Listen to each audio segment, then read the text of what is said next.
Good evening, everyone, and welcome to the July meeting of the Historic Conservation Commission. I am Gary Lader, Chair of the HCC, and I would like to introduce the commission.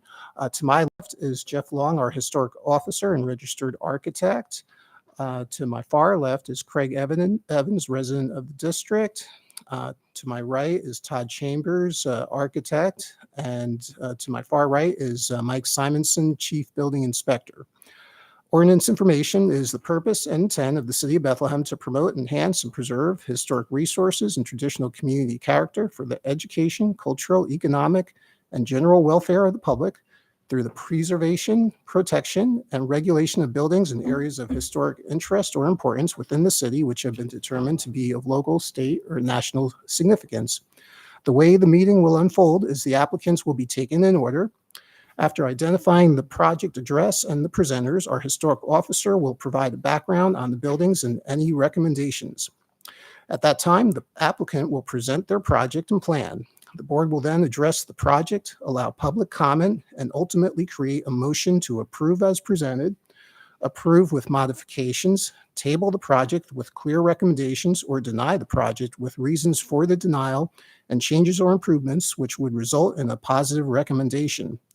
For public comment, there is a 3-minute time limit, and comments must be specific to attributes of the building only. Speakers are to announce themselves with their name and address before speaking. The HCC is a recommending board, and the results of our meeting will be presented to City Council, and their vote will be binding. Please do not forget to secure your permit from the permit office on the first floor of City Hall before you begin your project. Above all, I remind everyone to conduct themselves in a civil manner and always use a civil tone. The commission is here to help you with your project. We are a group of volunteers who are dedicated to historic preservation and restoration of older buildings in Bethlehem and beyond.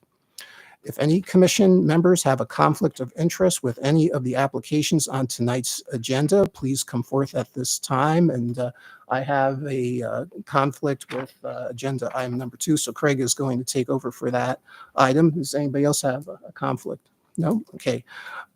With that, we'll go to agenda item number 1, and is the applicant for 1318 Prospect Avenue here in the room with us? Okay, great. Please come forward here to this table. That table there, thank you. Just sign in too if you haven't already. And then Jeff, as mentioned, he'll give the introductory remarks on your building. Sure, thank you. 1318 Prospect Avenue. The building description, period, style, and defining features. This structure is a 2.5-story, 3-bay, detached brick dwelling with a full front porch and a hipped roof. House dates from 1911 and is classicized American Foursquare in style. The house was designed by Bethlehem's renowned architect A.W. Lay. A previous property owner secured a certificate of appropriateness in late 2009 to install a plaque on one of the front brick columns, acknowledging that this house was placed on the National Register of Historic Places by the U.S. Department of the Interior. Proposed alterations: the applicant proposes to replace the current wood porch decking with, it's a composite decking that has the brand name Aeratis, A-E-R-A-T-I-S. That composite decking of the same dimension and color as the existing wood porch, and also to replace the existing Bilco door with the same material. The guideline citations I use for my assessment include, and I'll go through them and quote. Is the mic not working? Oh, there you go. Now it is. Okay. A little closer. The citation, Secretary of Interior standards I use for my assessments include number 5. I'll quote it: the distinctive materials, features, finishes, and construction techniques or examples of craftsmanship that characterize a property will be preserved.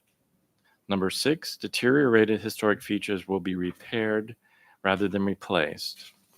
Where the severity of deterioration requires replacement of a distinctive feature, the new feature will match the old in design, color, texture, and where possible, material. Replacement of missing features will be substantiated by documentary and physical evidence.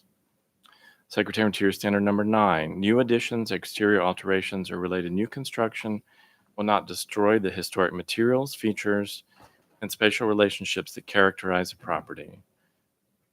And then also Bethlehem Ordinance that Mr. Lader cited at the beginning of tonight's meeting. So my evaluation, the effect it has on the district, and my recommendations. The Certificate of Appropriateness application indicates the intent to replace the existing painted tongue and groove wooden decking at the front porch with a composite material with the brand name Aridus, while also replacing the existing Bilco door with the same material. The accompanying photographs with the application depict that the existing decking at the covered front porch is at the south facade. The existing Bilco door was not immediately obvious to me in the application, so I would request the applicant to clarify that when it's his turn to speak. The photos that were provided in combination with a recent visual inspection that I did myself do not indicate an obvious need to fully replace the decking. As cited in the Secretary of Interior standards that I stated before, you look at things to see if they need to be replaced, if they need to be repaired, and if so, what materials are appropriate.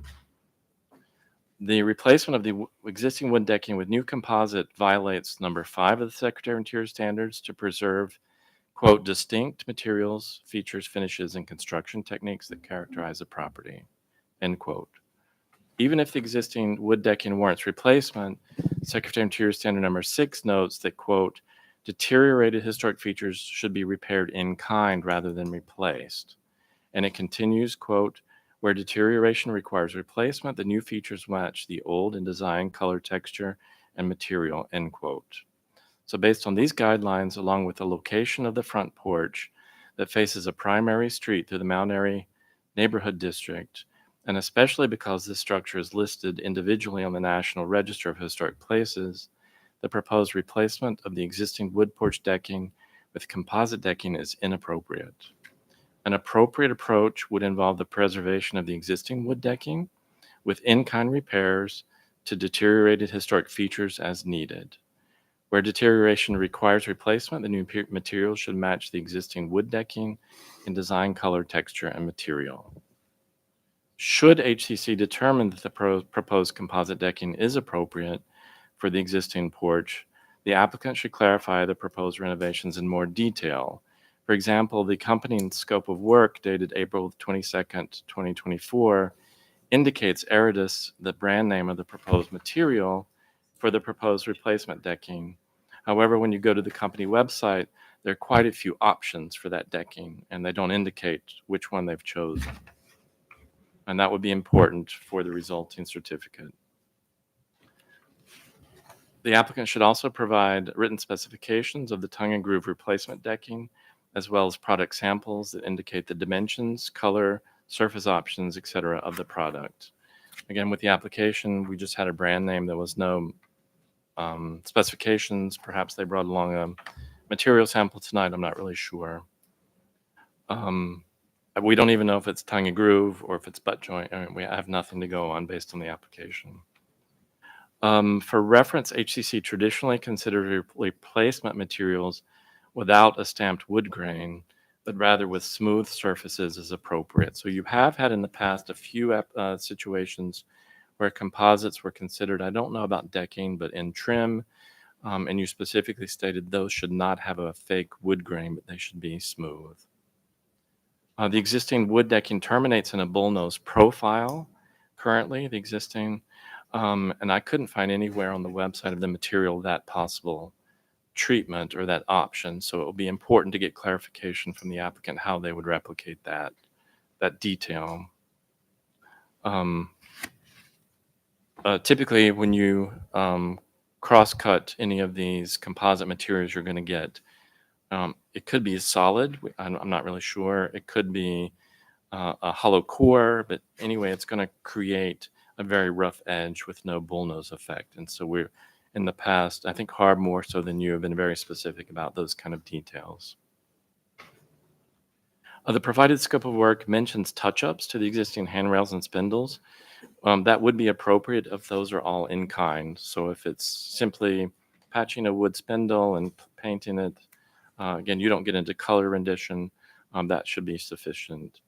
The scope of work also mentions in-stair lighting. So that's not on the agenda. I didn't see it anywhere, but when you look at the job proposal, it includes something about in-stair lighting. So I would request discussion as warranted also about that topic before any kind of appropriateness could be determined. Okay, thank you, Jeff. And I'm sorry, I didn't catch your name. William Brader. I'm the contractor William. for the job. William, thank you for joining us tonight. Could you tell us a little bit more? Why did you decide to go to a composite deck? Is it really necessary to replace the entire thing? Well, the Aridus product is actually a like-for-like replacement for this type of wood. It's specifically made by Aridus. It's called the Heritage Collection. It's the exact width. It's a tongue and groove board as well. It's installed exactly the same way as the wood. Currently, they're having to repaint the deck every single year. This past year, the deck actually had a little bubble occur because of all there's a lot of rot. There's a lot of other stuff that's accumulated over a long time. The product allows you to actually have an edge put on there for the bullnose. Everything's, they are aware of all these constraints that come with, this type of house. That's why this product was actually made. They're the only ones that make it. I do not have a sample. I apologize, but it takes about a week once you order the product to get it in from the different suppliers. It's difficult to get, but it is one of those things that this will be a very long-term solution to their issue of having to repaint the deck every single year. This color is the exact match. It'll never rot. It's 100% waterproof, so the structure underneath it will never rot, so we won't have to lose anything there. All the brickwork will stay intact then, because right now, there's a little bit of water seeping in there. Every time water gets in the brickwork, you're going to lose, masonry, everything else. So I think it's a much better solution than trying to find wood. It's really going to be almost nearly impossible to find to these exact dimensions and quality. Do you know what species the existing wood deck is? I have not cut into it. And I'm still unsure, like how much of the deck is bowled or rotted? There's a large amount. It's on each side. There's two covered areas, and with that, each entrance to those covered areas, the decking is definitely deteriorating, and then there's a large open area as well, and that's deteriorated to the point where there's a large spot where you can't step because it'll fall through. So it definitely needs to be repaired and replaced. Long term, they plan to stay there for a very long time, so they'd rather just rip the Band-Aid off, get it all done, make it a really nice porch that they can sit on. They have furniture out there. They spend time out there, so they really do enjoy it. So the Bilco doors themselves, they're falling apart because they're original as well. This product will make it 100% waterproof. You won't have to worry about it ever deteriorating. The stairwell that's there, you won't have to worry about water getting into it anymore. No more foundation issues in that area. So this is going to be pretty much a very long-term solution to their problem. Where are the Bilco doors now? They're on the rear of the property. Okay. So they're not really easily seen because they have a lot of hedges around the back of the property. All right. So that's probably not nearly as much of a concern for us then, I guess. Agreed.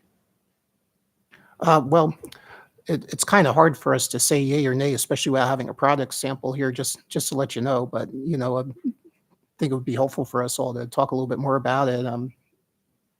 Any other comments or questions? Have you taken a look at the structure? Have you taken a look at the structure below the decking? I did. What kind of condition is that in? Are you replacing joists and stuff like that too, or? In the one section I'm going to have to, and that's the open section that has been taking on water and snow and everything else for a number of years. I'm going to have to replace a couple joists in there, but otherwise the rest of it is in good condition. So. And all the spindles and rails stay as is? Yes. Just I'm just going to touch them up. I do a little filler on some spots that are starting to rot in the one area. Again, that open area, I'm going to fill it in, paint it white, that is, and just basically bring it back to life. What filler will you be using? Man, it's a big jar and it's like this, and it's got the guy on it doing that. So I can't remember the name of it. Sounds like the best one if it's got the guy like that. I use it on all my exterior stuff. It's better than Bondo. Bondo, if you don't mix it correctly, you can really like you don't get it in there fast enough. This stuff has a longer working life, and you can sand it, add more sand, add more, and I think it leaves a better product. And I didn't catch, did you say is the composite board or the tongue and groove? Yes. Okay. And Yeah. the intent is that it's a color through product, right? This Yes, is it's a solid color through product. If you cut it, you can shape the edge and everything right. on it. There is a paintable Aeratus as well. Yes, there is. We're yeah. not proposing that one. No. Okay. So Todd, it sounds like you're familiar with I this am product. familiar with the product. Okay. I haven't seen it installed, but I have seen samples. So It's a pain in the it ass is- to install. it is very close too. Yeah, Yeah. Harb voted on it and they had it installed up at Heron Funeral Home. Okay. Just the decking. So this is something that the north side approved. It's the same battleship gray. That's what color you're proposing, correct? Correct. It's the exact match for the color that's already Okay. there. One more follow-up question. Does it have a wood grain? It's Is it- smooth. It is smooth? Yes. Have you checked the existing pitch of this deck? I'm assuming things have settled over the years. Have you checked if it's slightly pitching away from the house, or if does something need to be corrected as far as that goes? No, everything's actually where it should be. Okay. What is your proposed treatment for the riser underneath the decking? They make a 1x6. So it'd be the same material. Yes. Can And- you elaborate on the in-stair lighting? There's two, they look like they used to be lights at one point. I don't know if they were landscape lights that were put in there. So I was just going to pull those out and put new ones in, and then they could have a little bit of lighting on the stairs. If they're not allowed, that's fine. I'll just nix that, and I'll just keep those little cap thingies that are there. And Is that them? You can come up here for a Yeah. second. Is that them right there that you're referring to? yeah, those. Okay, and they're wired as they sit now. They're wired into the stairs or into the decking. Are they hardwired? Are they like those stick-on lights? I'm just trying to figure out. They're all the way drilled through, and there's a little wire through the back. Okay. I don't know where the transformer was for that, or who put it in, when they put it in, anything like that. So Okay. I was just going to replace it. Those are not on the primary facade. They're on the sides. side. Yeah. So that's where they enter, where they park their cars on Right. the driveway side. Is that side visible from the street? Can you see those lights from the street? No. Thank you.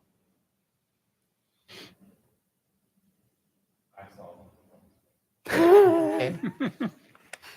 With your binoculars. Okay. Thanks, Jeff. No, that's. Yep. So any more questions or comments from the commission here? Is there anyone in the audience who would like to comment on this project? Please come up and state your name and address, and remember, comments are limited to 3 minutes.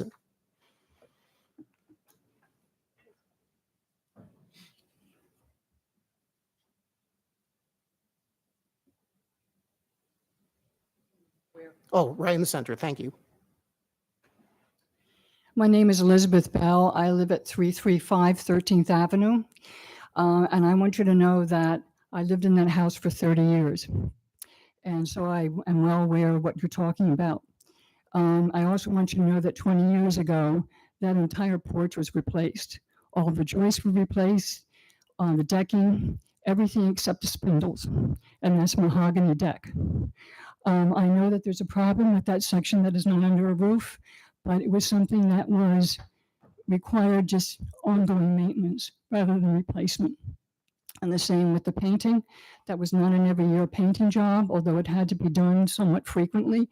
And again, it was ongoing maintenance. it was not a replacement job at all. So I'd like you to consider that perhaps it's a situation where maintenance should perhaps be considered rather than complete replacement. Thank you. Yeah, I would tend to think mahogany decking should last a long, long time. I'm just wondering if you price that out as an option for the Giuseppe's. I have no idea where I would get mahogany decking from. Yeah. I can ask around. I shop at Waring's, so Mhm. I'll see if they can find something. Yeah. If that's something that you guys would want, but we have to deal with the expansion contraction issues as well that Absolutely. are now occurring. Mhm. With the Aridus product, you don't have that. Mm.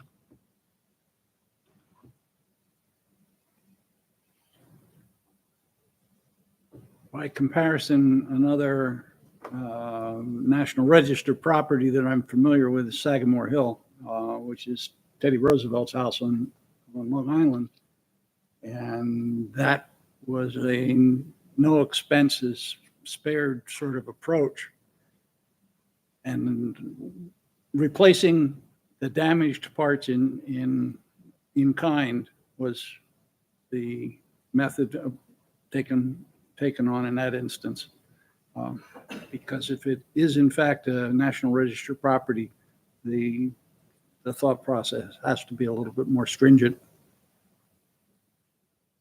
So my vote would be for repairing and replacing in kind.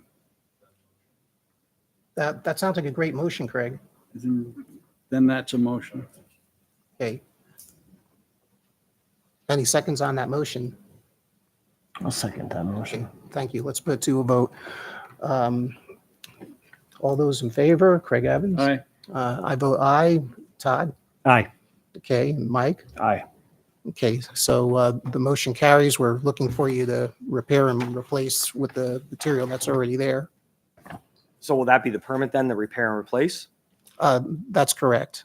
Okay, and what about the Bilco doors? Can I replace that with the Aridus? You know, here's my opinion. I feel like you said, those Bilco doors are in the back. They're covered. I'm okay with that. Jeff, can you see the Bilco from up? It's a good And question. it's not Tom. even, Yeah. it's not even Yeah, so germane to our approval, You're correct? welcome. You're welcome to use that product, which does sound like a great product, by the way. Is that it? Thank you. All right. Okay, we will move on to item number 2, 117 East 4th Street, and I will trade places with Craig while I go in the hot seat. Actually, I'll just stay here. Okay, sounds good. Well, I meant figuratively.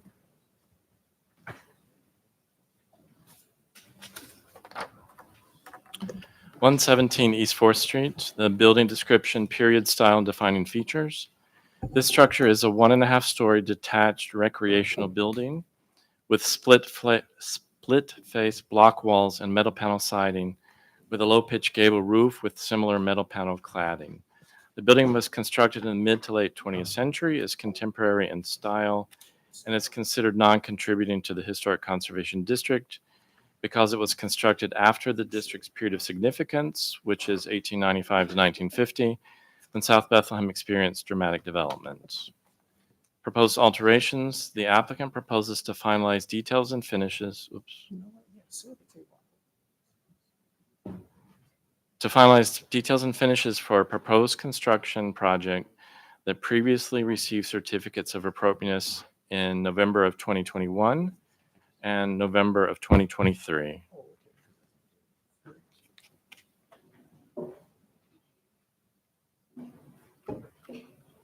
So the guideline citations I used for my assessment include the Secretary of Interior Standards number 9, which I had in the previous one. I'll just quote it. Concerning new additions, exterior alterations, and related new construction, should differentiate itself from old, but be compatible with historic materials, features, size, scale, and proportion and massing to protect the integrity of the property as well as the district. I also referenced the the ordinance that Mr. Lader had cited at the beginning of tonight's meeting. The applicant proposes to finalize details and finishes for a proposed construction project that previously received certificates of appropriateness in 2021 and 2023. The application indicates the intent to finalize details and finishes for a project that received a series of certificates for new construction. The initial detail, they broke it down into 1, 2, 3, 4, and 5 items in the summary, the project description. The initial detail intended for HCC assessment involves proposed mortar colors. For reference, previously approved building facades of the proposed new construction project includes 3 unique brick colors. There's a medium red for the west side wing and the lower 2 floors of the main central structure. There's dark brown for the remaining floor levels of the main central structure, and light gray brick for the recessed east wing. There is stucco within the recessed areas of the upper floor levels on both side facades of the main central structure, with its color to match the adjacent dark brown brick. So at the time you approved or recommended for approval bricks, but you had concerns with the mortar colors themselves. And I don't believe the applicant had all the mortar samples that they wanted to show you. And so the first intent is to finalize the brick mortar. I could stop at this point, or I could go through all of the items and you could return to each one, whatever the, if I could ask. Excuse me, we're trying to conduct a meeting. I could allow you to assess each one as they presented, or I could go through all of them and allow you to discuss. Let's go through all of them. Okay, very well. The second detail intended for HC assessment involves the proposed building cornices. The previous design indicated brick units that were laid in vertical soldier course, topped with metal coping as a parapet for the lower building sections, while parapets of the remaining building sections included cast stone. The current supplementals indicate that the soldier course detail is indeed their preference for the lower section to be capped with an aluminum cap, again at the lower portions. According to the design guidelines, the proposed simplified brick masonry cornice with metal coping is appropriate. So your guidelines state it's new construction, so it shouldn't be perceived as historic, but it should integrate historic materials, and your guidelines state that brick is an appropriate material. And I believe you've approved a similar simplified cornice on a project that's not yet been built, but for those same reasons. The previously proposed cast stone details have been replaced now with wood framing that's faced with metal coping. The so-called break metal cornice for the median height building section measures 12 inches high by 6 inches deep, while the break metal cornice for the tallest building section measures 18 inches high by 9 inches deep. Because the proposed contemporary structure is non-contributing to the district, the proposed metal brick cornices are appropriate. Your guidelines do talk about metal, not necessarily in a decorative cornice, but there are metal cornices in the district. You could consider this a simplified version of the same. So in my opinion, based on those guidelines, both the medium height and the taller break metal cornices could be considered appropriate. And for record, we would just request that the applicant confirm the factory applied color or colors to those copings so that that can go into the record. The third detail intended for assessment involves the handrail atop the coping of the recessed third floor level at the front facade. The proposed aluminum handrail assembly involves a maximum 3-inch square posts installed at maximum 48 inches on center. The heights of the posts are not indicated on the proposed sketch. The lower rail is 1 1/4 inches square, while the upper rail is 1 3/4 tall by 2 1/4 inches wide. The dimensions of the intermediate balusters are not provided on the provided drawing. The proposed factory finish for the handrail assembly is matte black in color, which relates to the previously approved color of the storefront assembly at the ground floor level. HCC has previously recommended, the relevant design guidelines note that aluminum is inappropriate for porch posts and railings within the district. However, HCC previously recommended approval of a similar aluminum handrail assembly for a non-contributing new construction project. So I'm requesting discussion on this item, especially considering that the handrail is not at the street level but is elevated. I would would suggest that that should factor into your discussion. I think the guidelines specifically are concerned about residential structures where you might have a very poor quality aluminum post replacing an ironwork or something like that. And I don't think that the guidelines necessarily foresee something that we're talking about here. But if you do consider it appropriate, I would preface it with the fact that it is because it's new construction and it's elevated above the street. The fourth detail intended for assessment involves exterior lighting.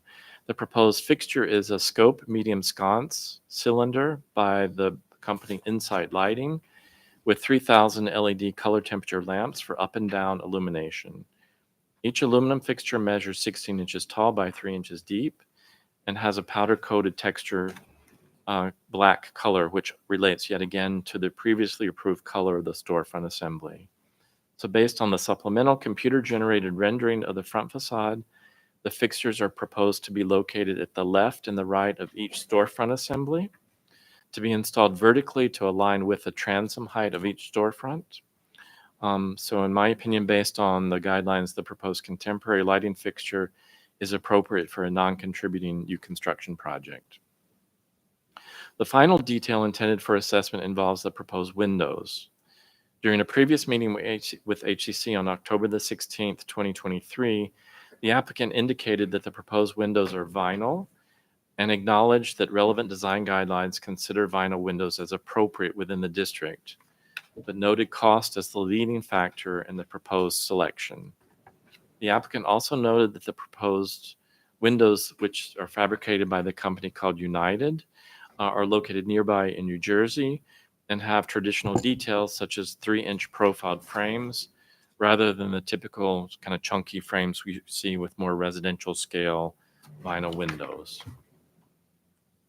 They continued that the manufacturing process for these specific windows involves extruding the vinyl that results in through color. One of the concerns from HCC was that the color would fade over time. So the explanation that these vinyl windows are color through would help resolve the concern about the fade rate and also the longevity and warping. The applicant at that time responded that the proposed product has a 10-year warranty and a through color manufacturing process. HCC explained at that time that fiberglass windows might be appropriate and a potential affordable alternative to the more standard aluminum clad wood windows that we typically see and are specifically noted in the guidelines. The applicant agreed to investigate fiberglass window options as a potential alternative to the proposed vinyl windows and return to HCC with their results. So in my opinion, discussion is warranted because the applicant is currently only included product specifications for United 3900 series 1/1 vinyl windows in black color with their supplementals. The provided specifications indicate the series are single hung windows. However, the previous discussions and the resulting C certificates we had previously all note that the windows are double hung. So in my opinion, we also need clarification that these are indeed double hung and perhaps they just gave us the wrong spec sheet.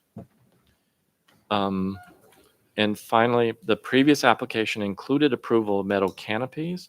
So they referenced the metal canopies by providing supplemental details. That doesn't have to appear in your motion. I think that was in response to your concern last time of how the canopy would be affixed to the building, and they're providing you with a detail of that, that installation. You're welcome to discuss it and have something appear in the certificate, but in my opinion, you're not required to. It's just a follow-up of a detail. And then finally, I didn't see anything in reference to building signage, so it's just a reminder to the applicant that any kind of concepts for building signage would have to appear with a subsequent certificate of appropriateness application. Thank you, Jeff. We'll begin in order. And I guess, Gary, you're going to do the presentation here. Yeah, I actually like Zane to All right, well, do most of the presentation. Okay.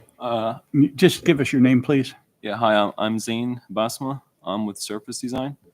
I worked on this project, mostly like helping and design this project and specking up the items. And I was in the previous meeting here, so I can walk you through the items one after the other. Please. Okay. So the first item is the mortar joints. In our previous meeting, we had a couple of different samples. The sample, the colors were approved. The mortar joint was the issue. It needed more specification because they had different mortar joints. So this mortar joint was approved, which is more like a recessed with a gray color. So we matched that same color to the approved to the other color which was approved, the other brick color, and this was the other the brick kind of imitation that we're using on the higher levels of the building, which we're also kind of like matching the same colors of the mortar joint. So the mortar joint's color is going to stay the same for all three Yes. bricks? Okay. And what is that color? That's correct. It's just gray? Is that something custom mixed, or is it a product that you're sourcing as already colored? It's not a custom mix. It's just a specific it's just a standardized color. Okay. So we're talking standard, uncolored, untinted mortar. Is that what you're saying? And is this thin brick or is it full veneer? This is thin.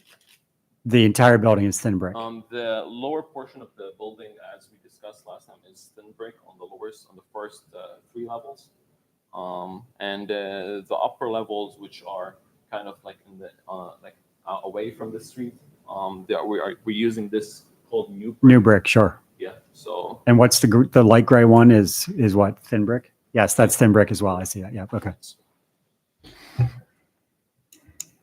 Okay. I have no issue with the mortar color if we're going to go. One We item just at a did- time. We I mean, I just think did that's- not yeah. have a definition on Yeah, that. no, it's great. Yep. And the fact that it's consistent across the 3 surfaces, And matches one of the bricks, I think is great. makes good sense. Okay. Okay, so the next issue is the cornice work and coping. okay. Yeah. So the cornices, last time there was no detail for the cornices. Right. We on this sheet, I have highlighted each cornice and its location. We provided details at the bottom. Before, so we're using these kind of sills, like the fast sills for all the windows, as you guys recommended last time. So you will see all that on all the windows. We were also last time. We were thinking of using the precast sill for the front portion of where the railing is. Right. Of the front portion where the railing is, due to constructability kind of like concerns and so on, we faced a couple of issues with detailing that portion. So we thought that we'll take that as a good opportunity to like incorporate it in a way where we were kind of looking at this building as 3 different pieces, which is the brown brick, which is this portion, which is all the way to the front. Then you have the lighter gray, which is recessed to the back, and then you have darker gray. So in our previous detail, we mentioned that this portion, the higher portion, has double soldier brick, and this lower portion has a precast brick. So now what we're doing is that we since we had the problem with detailing the precast on the lower portion, we took that opportunity to tie this whole section together into a single kind of like language, which we repeated whatever we're doing on the higher portion with a double soldier brick on the top with a small aluminum coping. Same thing, we're going to do that on the lower floor. And Jeff, you said there's nothing wrong with this detail relative to the guidelines, right? You have take no historic exception. Yeah, the guidelines encourage certain materials, and they encourage brick, which we Yep. see here. Yep. And because it's a contemporary structure, they can interpret the brick. Okay, So- So yes. no exception to the brick cornice on the lower portion of the building for me. Okay. Other ones? Okay. I think there were, yeah. The next one, are we good with the cornices? Well, I think, do we need to talk about the upper level cornices? Um, Or were they approved at the last meeting? We just didn't have detail on them. Okay, And I have a so they- question about those Okay, go if we're ahead. talking about them. What is the gauge of the brake metal? Because there would be concerns with oil canning, right? I think, do we have a gauge? Point 0.32. I see that for the roof edge, but I was not sure if that included the brake metal fascias and other work. So it's all 032? Yes, correct. Okay. That's it. That's okay with me. And I don't see that the attachment for that detail is gonna promote any oil canning. Yeah, you're not going to have, it's not going to be Not gonna be face nailed. face It's going to be nailed. clipped, right? Yeah. Yep. Okay. Okay, yeah. I actually have it.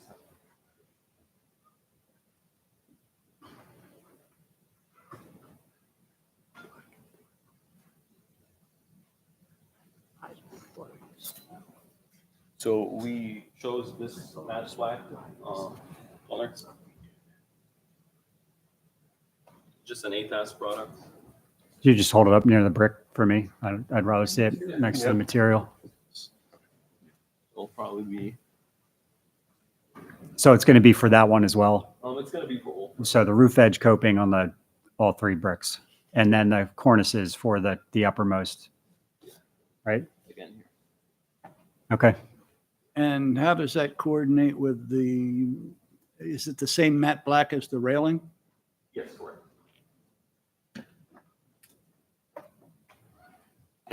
Do you want to just hand Jeff one of those samples so he can get the numbers off the back and the name?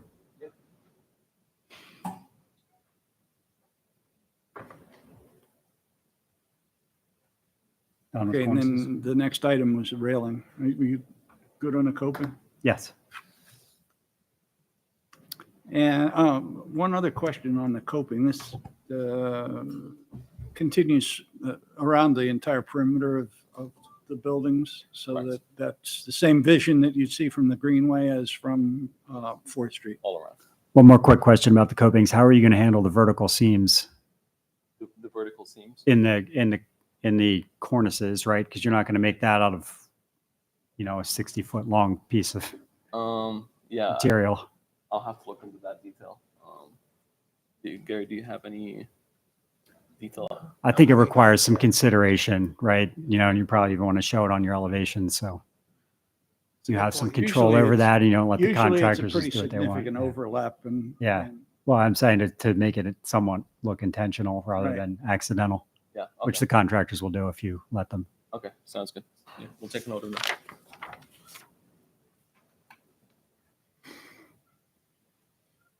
All right, now I think I'm done with cornices. Okay. I think that's handrails next. So Um, railings. The railing. So personally, I have no objection to the aluminum railing because it's 2 stories above the street and it's not a porch. And it's a So, new construction. Yeah, right, exactly. What we don't have are the details on the size of the balustrade, or we have 48-inch spacing between the posts, but I don't think we have a height. on That would be code compliant, right? Yeah, this is, 2 inches. I would assume this is like a pre-manufactured 4-foot piece. Yes. Okay. And the pickets are standard. 4 inches, less than 4 inch, like 3 and 7/8. I believe so. The way we detailed it as it's like code compliant. Okay. Although this portion is not accessible to the public, it's just like a fake balcony. Gotcha. But we designed it as like code compliant. So It's not accessible even to residents or, okay. Yeah. Differentiating the residents from the public. yeah, and residents. Yeah. So- Nobody has access to that Okay. portion of it. Mike, any comments on that? No, I'm familiar with these 4-foot sections of Okay. fence that they come pre-assembled essentially, and they just place them and go. The next item were the sconces. So but before we leave the fence, I'm sorry. Do you have any idea of how big the pickets are? Are they 1/2 inch, 3/4? They're definitely smaller than the posts. Yeah. Yeah, I'm not very sure. Doesn't show it on the detail. I can look that up. Okay. It would be important for us to have that information in any descriptive items that we have, Okay. but it doesn't necessarily impact our decision process. Yep. Yeah, that's a good point. So it's most likely going to be around 1.5 square, right? Yeah, Probably like around like yeah. an Mike, inch. Mike was pointing out if you compare it to the bottom channel, which is 1.5 inches, it really looks like it's about the same size as that. I'm guessing that's probably correct.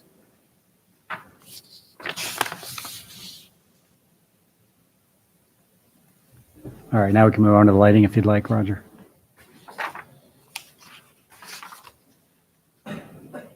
Just to resolve that, all you need to do is notify the permit office with what that dimension is when you get it, just so we can fill it in our Okay. in our data.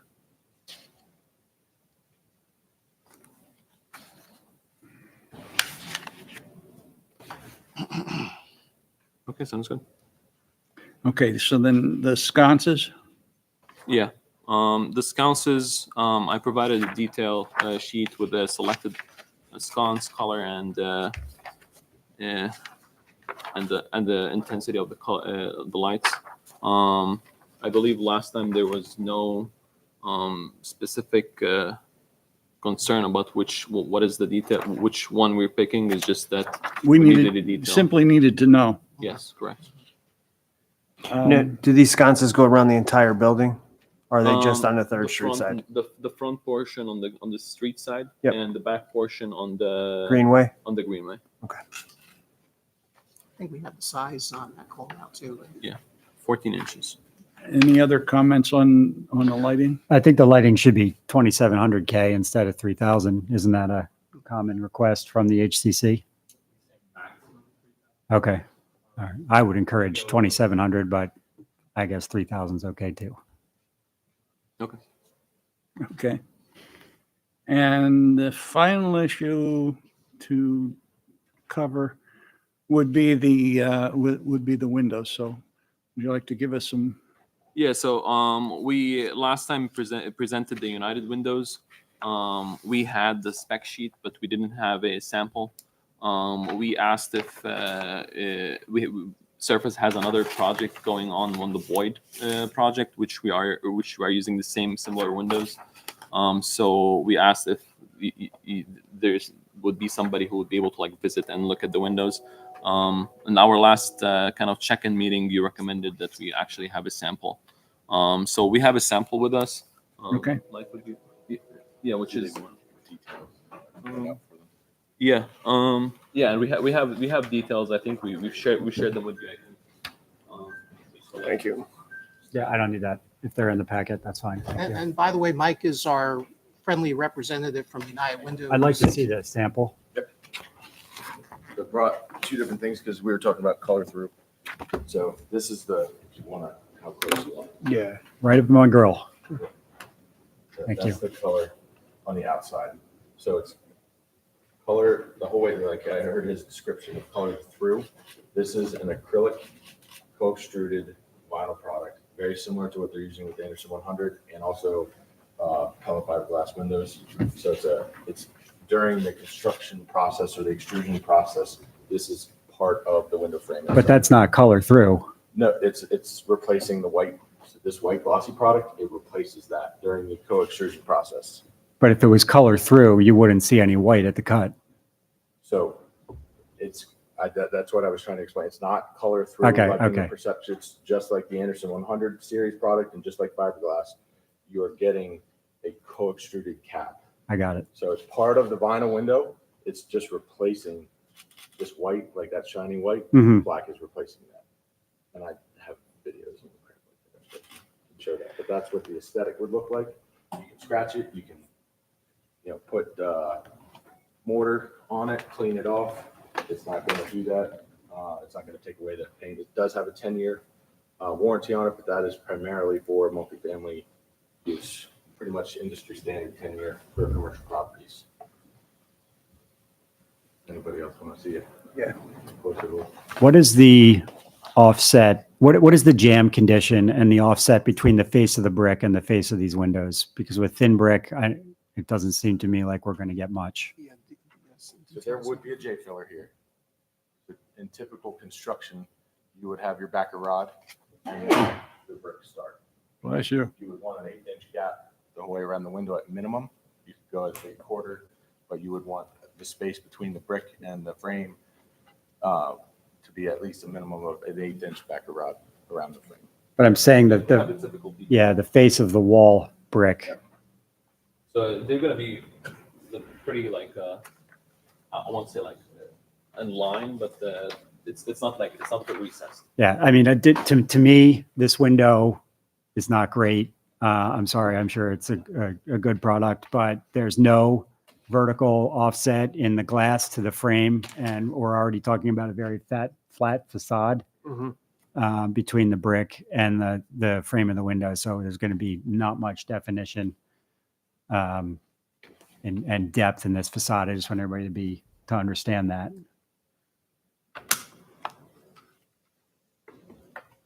The installation on this particular style is only from the front surface. There's nothing like in the jambs, no. Yes, sir, correct. It's all from the nailing flange, right? Could Yeah. increase fasteners through the jam. That's a common practice, but not needed in this typical application. Okay. Inflamed application. I just didn't see anywhere in this Correct. particular sample. If it was an 8-foot tall window, I would advise you every 16 to 18 inches to put a fastener through the jam. But that's not needed when it's a flanged application, and I think they're super height. Yes. And this would meet all design pressure ratings, thermal ratings for this application. And you're talking about a half screen for just the, For the single hung, yeah. Yeah. And it is in fact single hung window as opposed to double hung. We make a double hung window, but this application is. We specified a single hung. Maybe something got Right, lost in the just- description. Yeah, it is a single hung. I guess we weren't clear on that before. Okay. So that's all and I'm not sure that that's a problem, whether it's single hung or double hung, but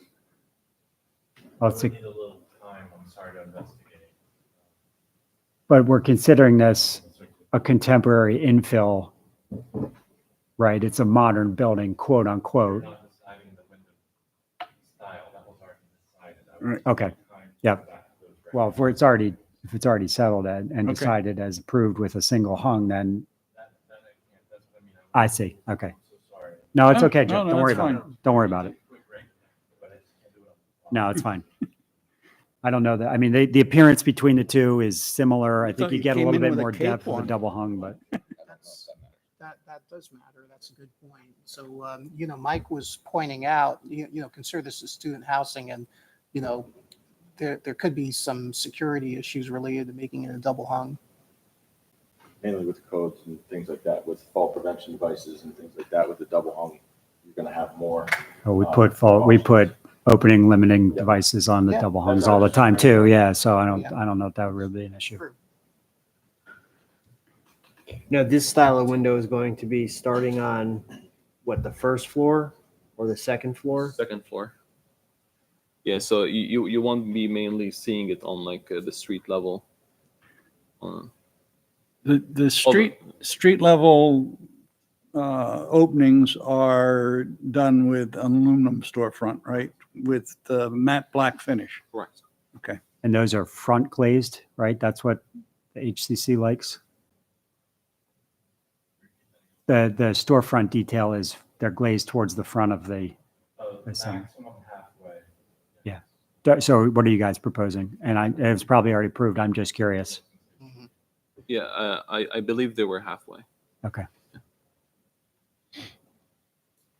So when you say second, we're talking this row here starts the, okay. So they're kind of pretty high with respect to street level.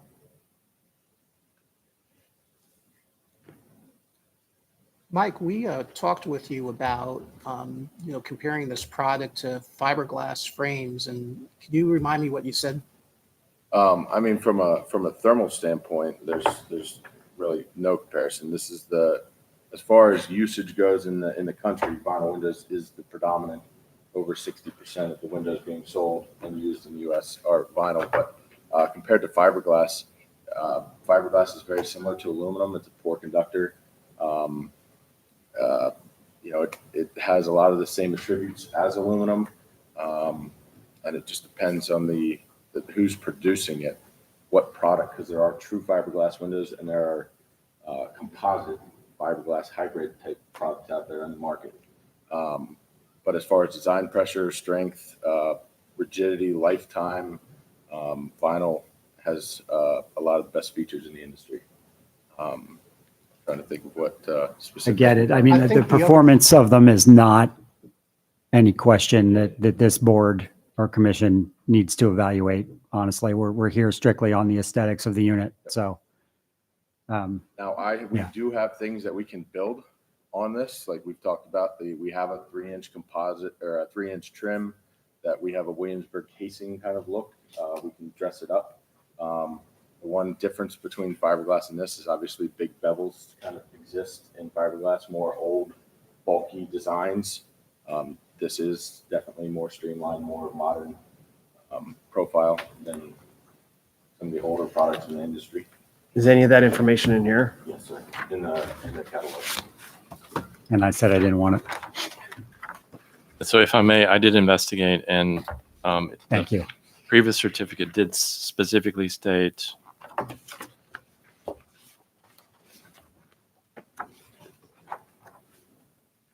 one-over-one double hung windows at all facades. That was the certificate issued on profile. Mm-hmm. And then that's October 16, 2023. So it was one over So, one over one, but double hung. well, number hung double hung. That was in the or the certificate. Those are the 4 different options Okay. that you can add. They've been always single hung. I'm I'm just attached to the window. I'm not sure if it was a miscommunication or from our part maybe.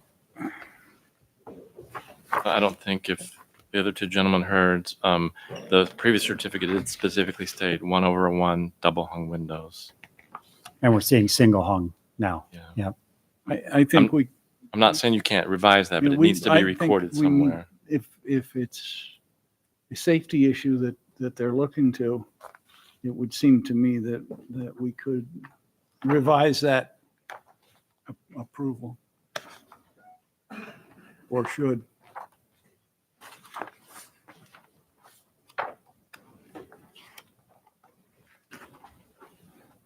Are there any motions? Todd? I'm trying to come to grips with windows. Do you have that wall, the head detail that you had shown me? Yeah. I'm sorry, I think you took that back. Thank you. I think there's other section. All right, so we'll get some good depth at the sill.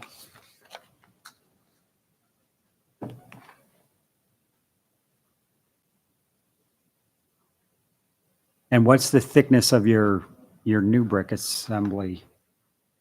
The thickness of the the brick itself, or Because this is not this is a standard detail from the stone veneer people. It's Yes, not right. like a detail for your specific project. I think I'd feel more comfortable seeing a detail cut head, jamb, and sill for this particular window in your particular wall assembly. So we could see how the depth of the unit relates to the facade.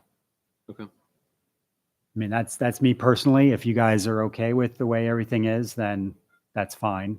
But I don't think we're going to see a lot of depth in the facade, and I'm a little concerned about that, especially with the single hung unit, which is very flat compared to a double hung.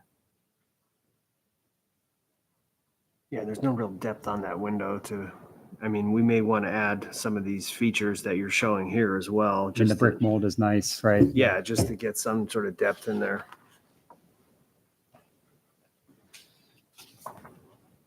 he's talking You about talk about new brick only? the brick? Well, so with the new brick, the reason I asked specifically about the new brick is because it's a piece of foam, right? It's got a coating on it. It's basically ephes. Yeah. So you're going to get some depth from the sheathing to the face of the brick there, and the window would probably be recessed somewhat from the face of the new brick, right? Yes, correct. But the gray, I'm sorry, I'm not remembering which is thin brick and which is. The ones on the wood boards are the thin brick. Okay, so they're all thin brick. See, unless you have some continuous insulation outbound of the sheathing. We don't have continuous insulation. Okay. That's They're what- they're that's they're, what they're, the they're all relatively the same, like the same thickness for all, like that's our assemblies. They're just like fractional differences.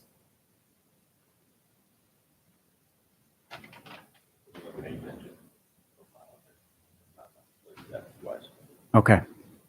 I assumed you had continuous insulation. I don't know how it's passing energy code without it, but that's, again, not Yeah, up we'll to deal this. with that plan review Yeah. part. It does work. It's a wood building on where we're using it's Yep. on the wood section. I get we're it. using.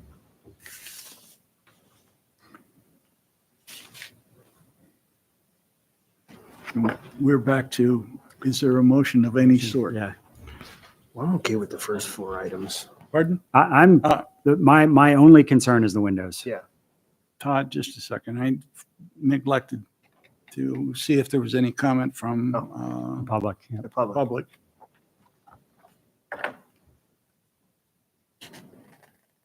Okay, thank you. Now, Todd, I was just going to say, my only concern is the windows. I'm fine with everything else. Do you want to request a new cut sheet?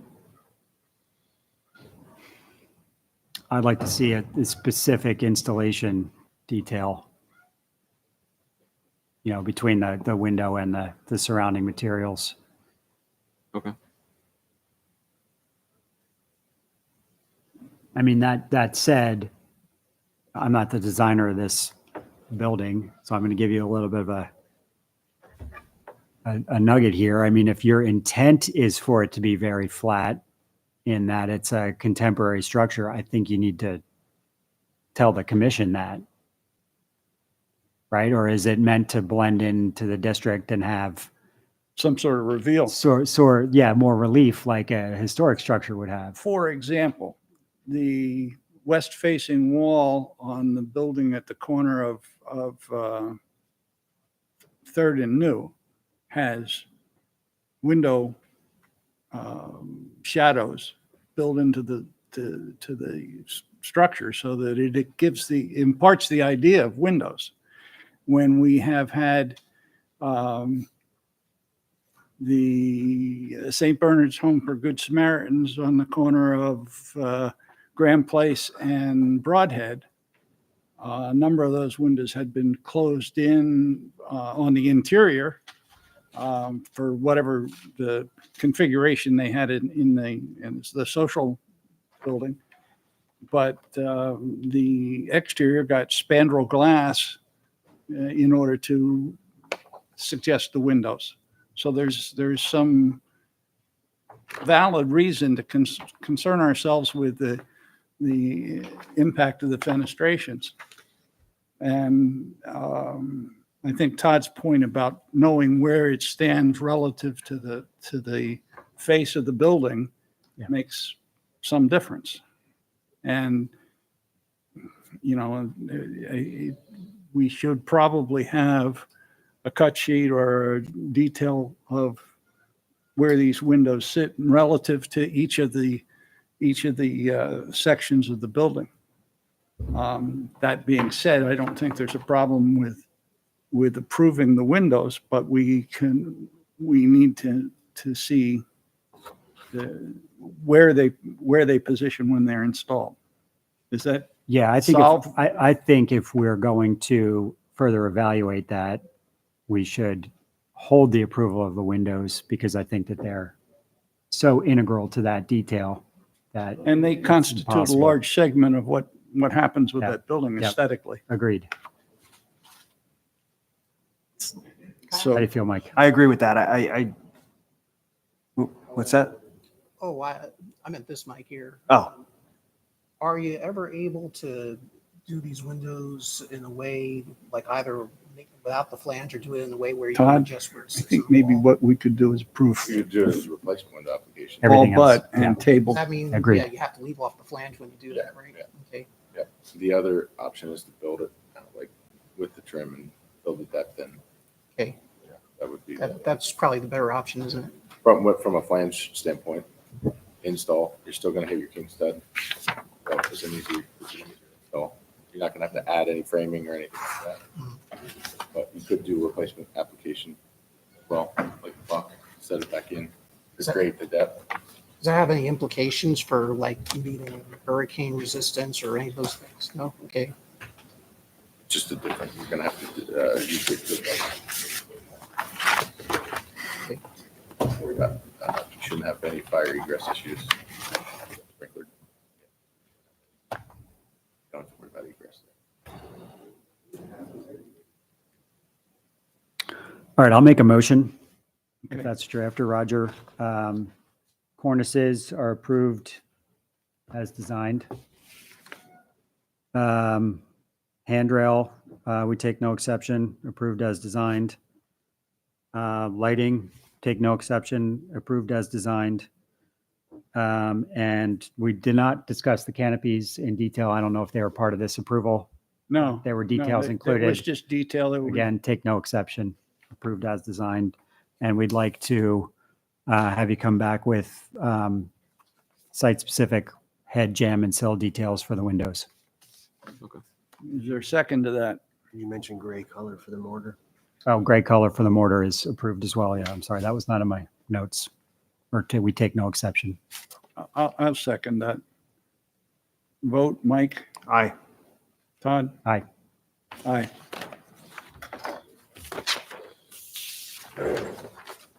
Thanks, guys.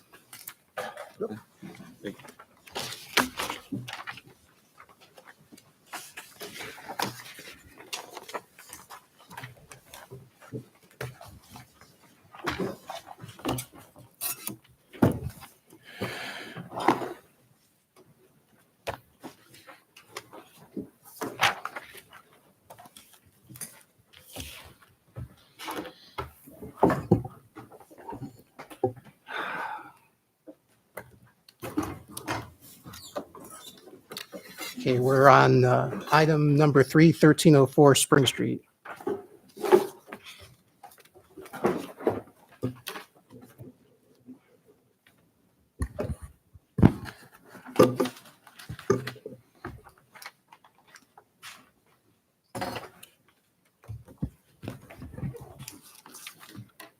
Have Jeff go ahead. Oh, Shall yeah. I? I think so. Okay, no Yes, problem, thank you. The building description, period, style, and defining features. This residential structure is a detached 2.5-story, 2-bay, wood frame, single-family dwelling with a front-facing gable with original slate roof shingles, projecting planar barge boards supported on wooden brackets, wood shingle gable details, wood clapboard siding, and a full front porch with a hip roof. Dating from circa 1885, this house is Queen Anne in style. The applicant proposes to demolish the existing single-family dwelling and replace it with a with a new 4-unit apartment building. The guideline citations I used for my assessment include the Secretary of Interior Standards number 9. As a reminder, that has nothing to do with demolition, that has solely to do with new construction. The Bethlehem ordinance that Mr. Lader read at the beginning of tonight's meeting, as well as the Historic Conservation Commission design guidelines. And I'm going to quote a couple of important components to it. And you should have received a 1-page copy from our design guidelines specifically dealing with demolition. And to be fair to all parties, I also have those same copies for the applicant.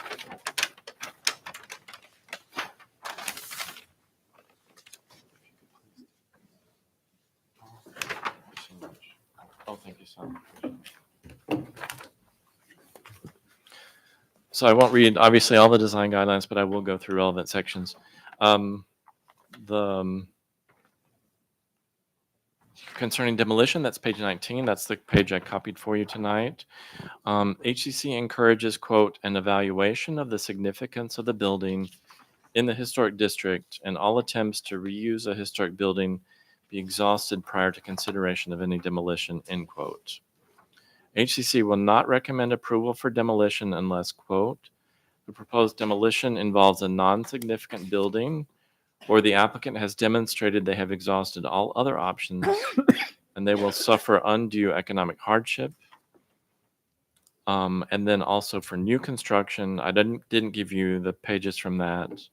But if we transition discussion from demolition to new construction, as a reminder, HCC encourages that new construction, quote, preserves the cohesive ambiance of the historic conservation district with compatible, sympathetic, and contemporary construction that matches the setbacks of the adjacent buildings on a streetscape and has compatible siting, proportions, size and scale, form, materials, fenestration, roof configuration, details, and finishes, end quote.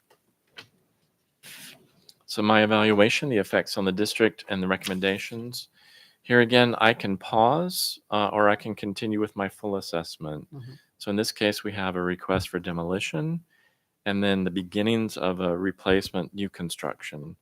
I can do my assessment of the demolition, pause, and allow for your own discussion and then open to the public, or I can do demolition and then my assessment, basic assessment of their general idea for new construction, whatever you prefer. I'm fine with you going through the entire analysis. If that's okay with everyone. Okay. Very good.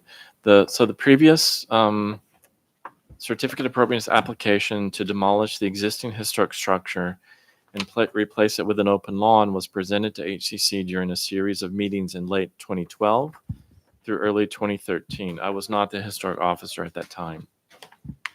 Citing a high level of historical integrity of this contributing structure, as well as concerns of demolition by neglect, and also supported by public comments about the applicant's lack of proper maintenance of this and other historic structures on the overall property, HCC ultimately recommended that Bethlehem City Council deny the applicant's proposal to demolish. City Council then issued a resulting certificate in February of 2013 that supported HCC's recommendation to deny demolition of the existing historic structure.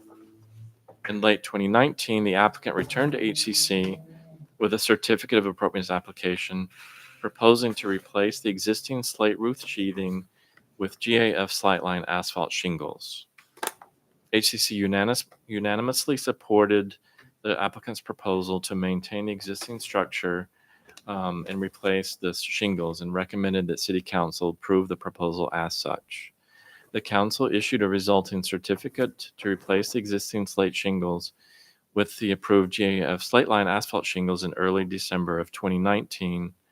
The current application repeats the earlier proposal to demolish the existing structure, and this time rather than an open lawn, the applicant now proposes to replace it with a new four-unit apartment building. So just to give you some historical context.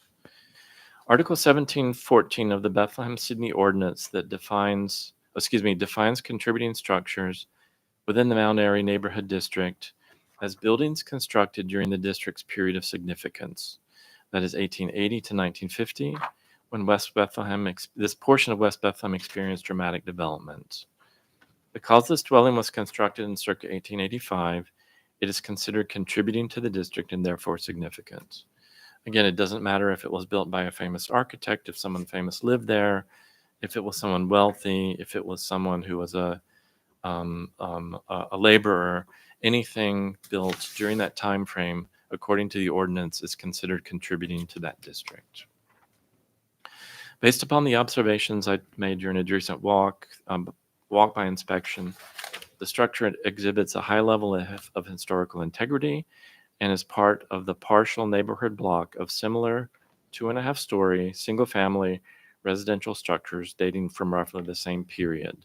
So its loss to demolition would be significant to the existing streetscape and also to the overall district. According to relevant design guidelines, HCC does not recommend approval for demolition of significant structures. Rather, an evaluation of the building's significance within the district is encouraged, and confirmation is needed that all attempts to reuse the historical building are exhausted prior to considering demolition.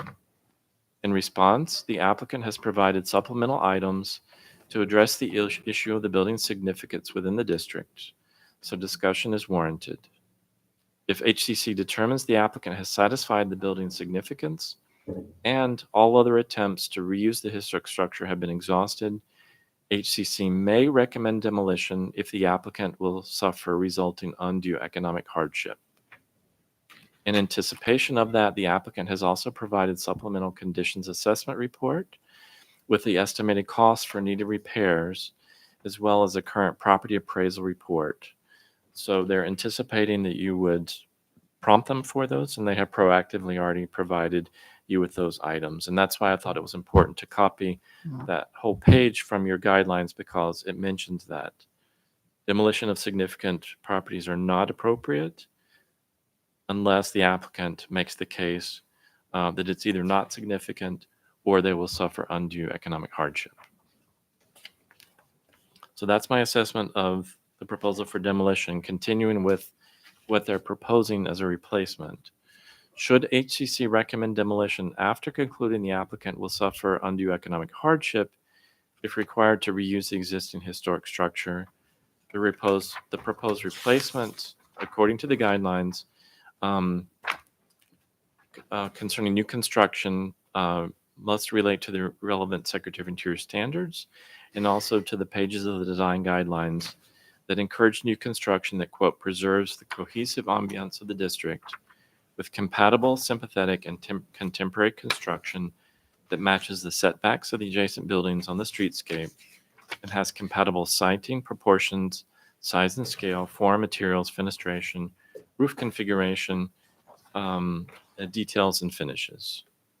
In response to those requirements or guidelines, the applicant has provided supplemental drawings that depict the replacement design.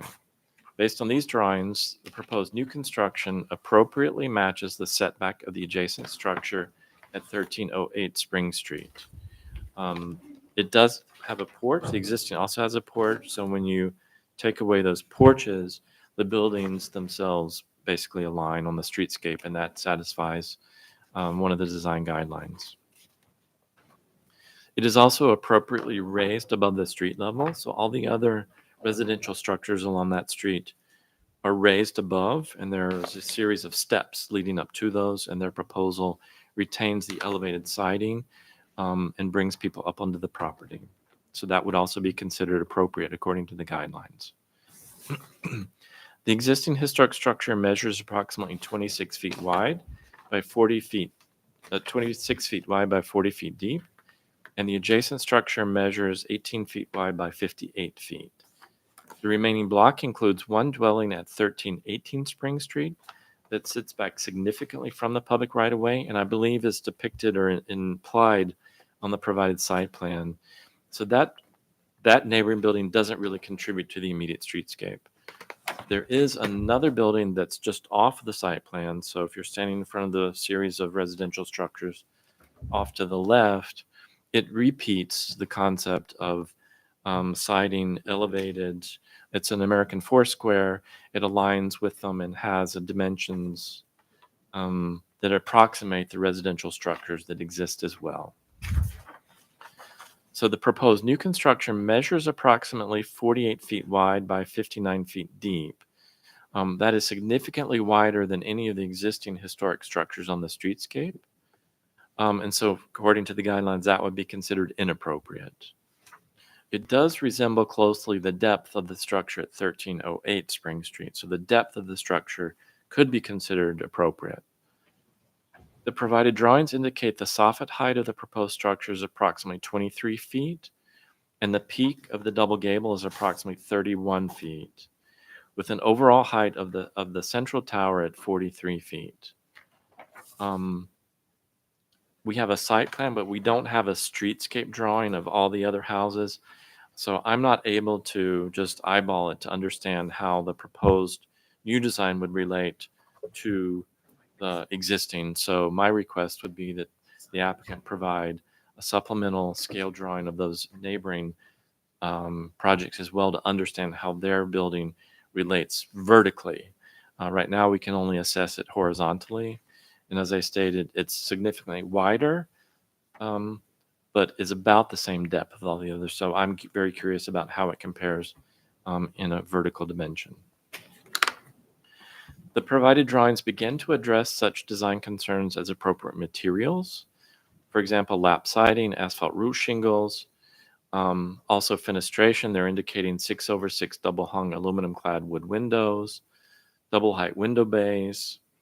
And those are all things that also appear in the design guidelines. I'm not saying that you make any assessment of those tonight. I'm just referencing that they are starting to indicate that they have read through, understand, and are addressing the design guidelines in reference to certain kinds of materials. But subsequent reviews would definitely necessitate product specifications for all of those kind of materials, cut sheets, samples like we saw with the previous applicant. I did a cursory review of also the provided floor plan drawings. We don't assess floor plans unless they have a negative effect on the facade. And I did notice that in every apartment, the wall between bedroom 1 and full bathroom seems to interrupt the window, and that would be a violation of our guidelines. So I would also encourage the applicant to go back to those to those floor plans to see if either the windows are not indicated properly, or maybe the wall was indicated or indicated after the windows were put into the facades, and to avoid that in a future design. So that concludes my assessment. Again, demolition, and then new construction reference to size, scale, massing, siding, and then starting to begin to talk about materials. Okay, thank you, Jeff. Greetings, Sal. Thank you for joining us. Thank you. Please tell us about this project. Sure. Let me introduce who else is here. I'm Sal Verastra with Spillman Farmer Architects. Also from Spillman Farmer is Chris Wharton, and the Chief Executive Officer at Holy Family is Joe Shadid. That's where this property sits, on Holy Family senior living property. I'm sure you have a lot of questions. I'll start by saying we did, and I understand there's some history on this property, and it has been neglected to some extent, but recently the maintenance has improved a lot, and they tried to button up the envelope as much as they could. It is not inhabited at all. It hasn't been for 15 years, and part of the problem is because it's in disrepair. So we did provide an existing conditions report, which I'm sure you have, and we along with an appraisal, which I'm sure you saw as well. And the cost to repair the building are astronomical and far exceeds the cost of the existing structure as it is. But even putting it back and repairing it to its existing condition even if that was feasible, which it's not, but even if we did it, it's probably not something that would be usable for Holy Family because the rooms are so small. The bathrooms are just they're antiquated to say the least. It wouldn't meet any code requirements. But I will respectfully disagree. The building has zero significance in that neighborhood, and all due respect to Jeff, he knows I care for him a lot. This is, if you looked in that entire Mount Airy, I defy you to find a building that has less significance than this one. It is not, it's borderline Queen Anne, which is one of the things I'm sure you saw our supplemental report. We compared what a Queen Anne has. Chris did a really nice job doing the comparisons with the characteristics, and it doesn't, I mean, there's a little bit of significance.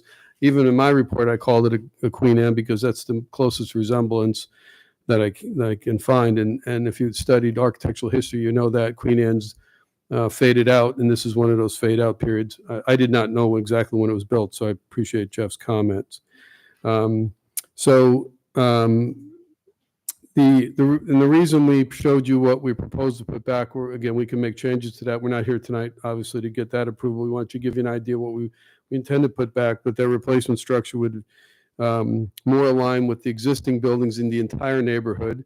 Again, in the report that Chris put together, you'll see that the features on the new structure mimic the entire neighborhood. If you look around, what we were trying to achieve, we purposely did that. We're not trying to put a structure in here that is not significant to Mount Airy specifically. We're trying to match it, and almost it's guaranteed it's going to fit the more significantly than it does now, and it'll have more contributing in our opinion. But in a nutshell, I think we're here for the demolition of this existing structure, mainly because it's not usable. And it is putting a hardship on Holy Family to keep it and maintain it or bring it back to its significance. Again, I advise you to look at the conditions report. There's photos in there.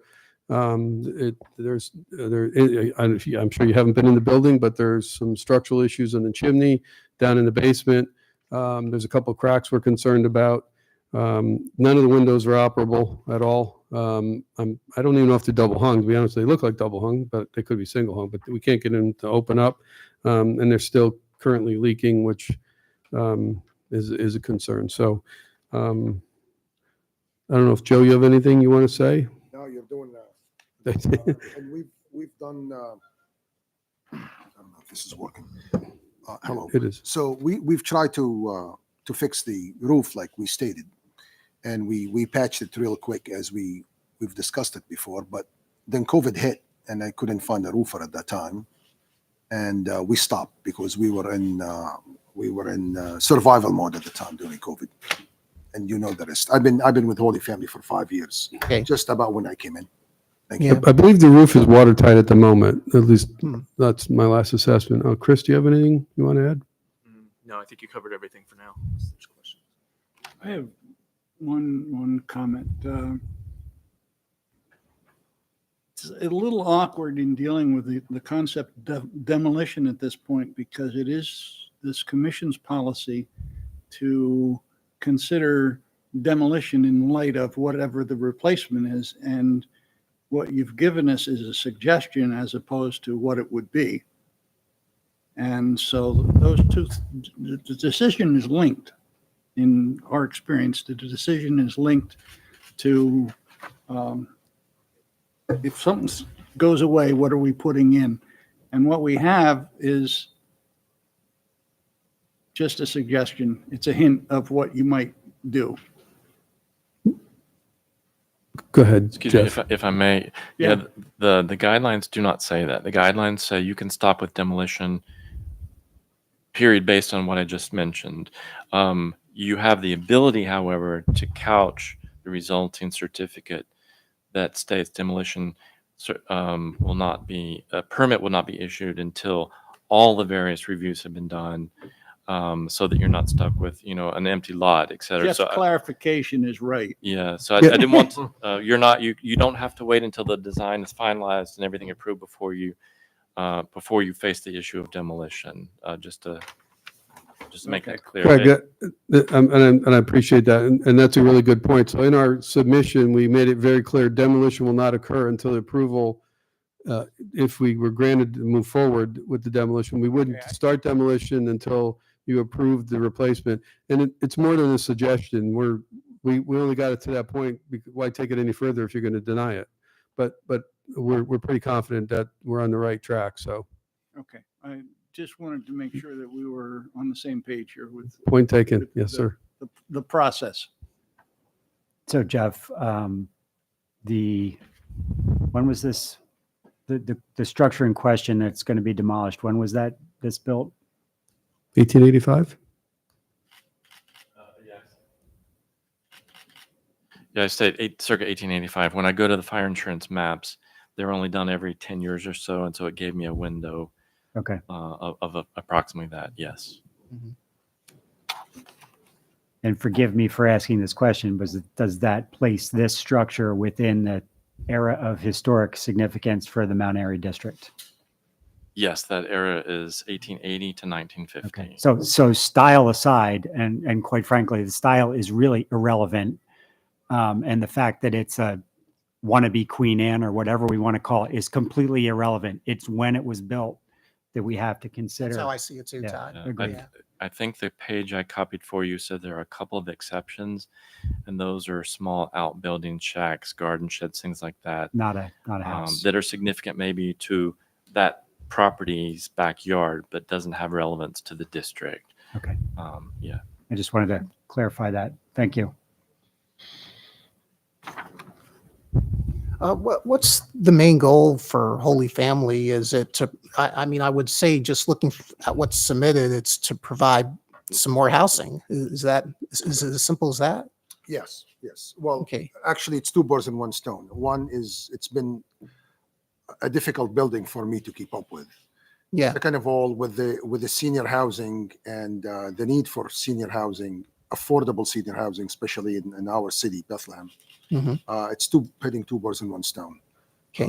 And we're looking to build more, affordable senior housing Mhm. So, on the property or around it as we go forward.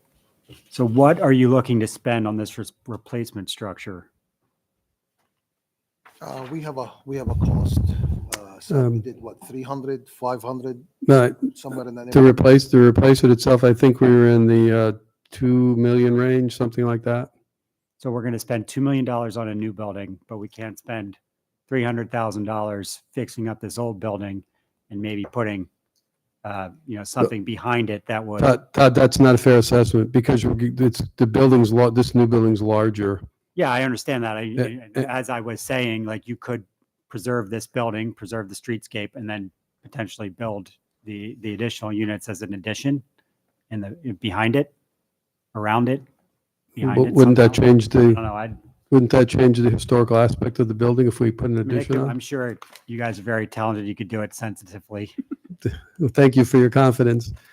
But also the existing building is really unusable for rental units at the moment. And the figure that we came up with was just get it to the point where it's not leaking and maybe structurally sound. In your analysis, the original, the analysis of potential cost to bring the current building up to code standards or livability, what was the total cost on that? 300. 350 from memory.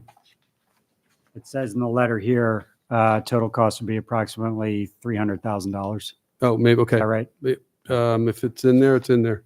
Well, when was this done? Six- Yeah, Yeah, a couple months ago. So right, it's probably- recently. it's still relevant, right? It's not like it was a year ago and Oh, things no, are not at all. dramatically different. No. 300. 300. Okay. And what was the assessed value of the building? 260. The appraisal? Yeah, the appraisal. I'm sorry. I think it came back as 0. Might have. No, I'm serious. No, it might have. I saw a couple different numbers. I'm just trying to. It's that bad a shape. I can't stress that.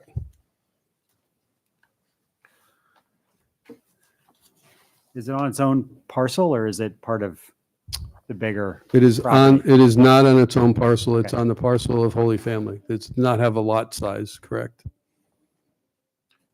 So it's not like you could sell it anyway separately, right? You'd have to go through a long process to subdivide it and sell it. I don't know. I'm just, wondering how that appraisal report was Yeah, page 6. It relevant. Says, Yeah. it says 0. Yeah, I'm just trying to. No, I did see that. Yeah. So, in all fairness to Holy Family, it's an unusual lot, and it's Yeah. always been an unusual lot because most of the historic district on the west side goes along Prospect, and I think because this is part of Holy Family Manor's property, that's how it became part of our district. So that's one of the unusual things about it. For good, bad, or whatever. So and I do think the context is important here because if you go right across the street, it's all I think like single story or 1.5 story ranch houses, and I agree with what Jeff was saying too. I think it's important to see what's on either side of this, and I think that'd be helpful. And I think to Todd's point too, I could imagine something like this working as an addition because, I think one of the things we're really concerned with here is the streetscape. And, granted, it's not a really very fancy house. And I think in some ways that's one of the things that's really nice about it is its simplicity and its scale. I guess I'm trying to look for that middle ground where, we'd like to preserve our building and we'd like to give you the opportunity to still build this nice addition and accommodate and have some more apartments and make this something usable and bring it back to life again. Yeah, I've seen you come here, I don't know, and your predecessors over the past 10 or so years with different proposals. And, I think last time we were all very excited when you were talking about repairing the roof when you were here, yeah, we want to help you and we're struggling.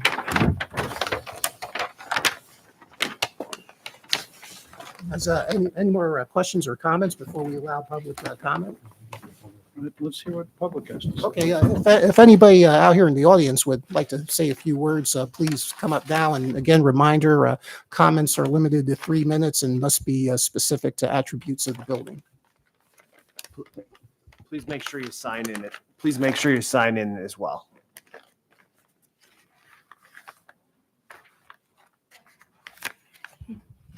Sorry. Can you hear me? Yes. Yes. My name is Mary Toulouse. I live at 1528 West Market Street. I've been very involved in the creation of the support of the historic district on the west side of Bethlehem. In fact, right now, I'm working with a group of people to get a Pennsylvania HARC grant to gather information and the sites about the very historic nature of this part of town. And this property that you're referring to, the gardener's house, it actually is the gardener's house, is very significant as part of the whole, the manor, the gardener's house, the entire area. In the 1920s, Mr. Grace wrote to the U.S. Congress that Bethlehem was a square deal town, a modern town, and he promised that Bethlehem Steel would provide the United States with a square deal on goods it made and square deals for its workers. The steel set up its own realty company, ensuring healthy square deal pricing on housing in the Mount Airy suburb, away from the chaos and disease associated with urban Victorian towns downtown. And it provided a square deal opportunity for jobs for its workers, like Victor Sick, whose house this was. Mr. Grace provided Victor Six, a Hungarian immigrant, to be the head gardener on the estate and gave him a square deal job and house to live in the 1930s. Very typical of the modern area. Looking at other important historical sites like Mount Vernon and Monticello. Monticello, I never know how to pronounce that, we can see that history includes more than simply preserving the mansions of the wealthy, especially in our day. Visitors at Washington and Jefferson's homes want to see the slave quarters. A properly maintained, modern suburban workers' home, typical of the modern area, on a U.S. Steel Baron's estate at the beginning of the modern era is very significant and of special interest. Demolition would be a tragic loss. It basically is, significant history, which is in plain sight, but needs to be supported and preserved. And I think that this would be a horrible precedent for the rest of the historic district that includes another property that has been neglected by the diocese and puts that one in danger as well. Thank you. Thank you, Mary. So any other public comments?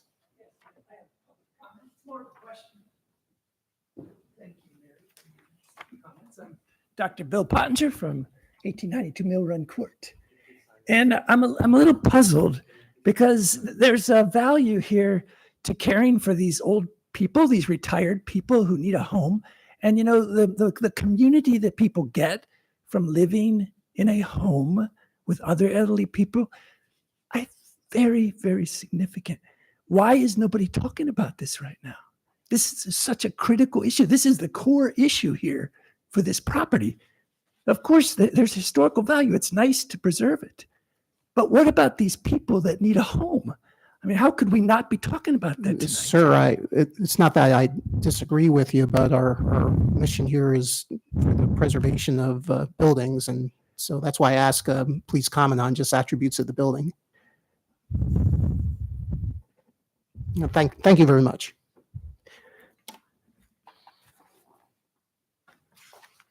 Anyone else?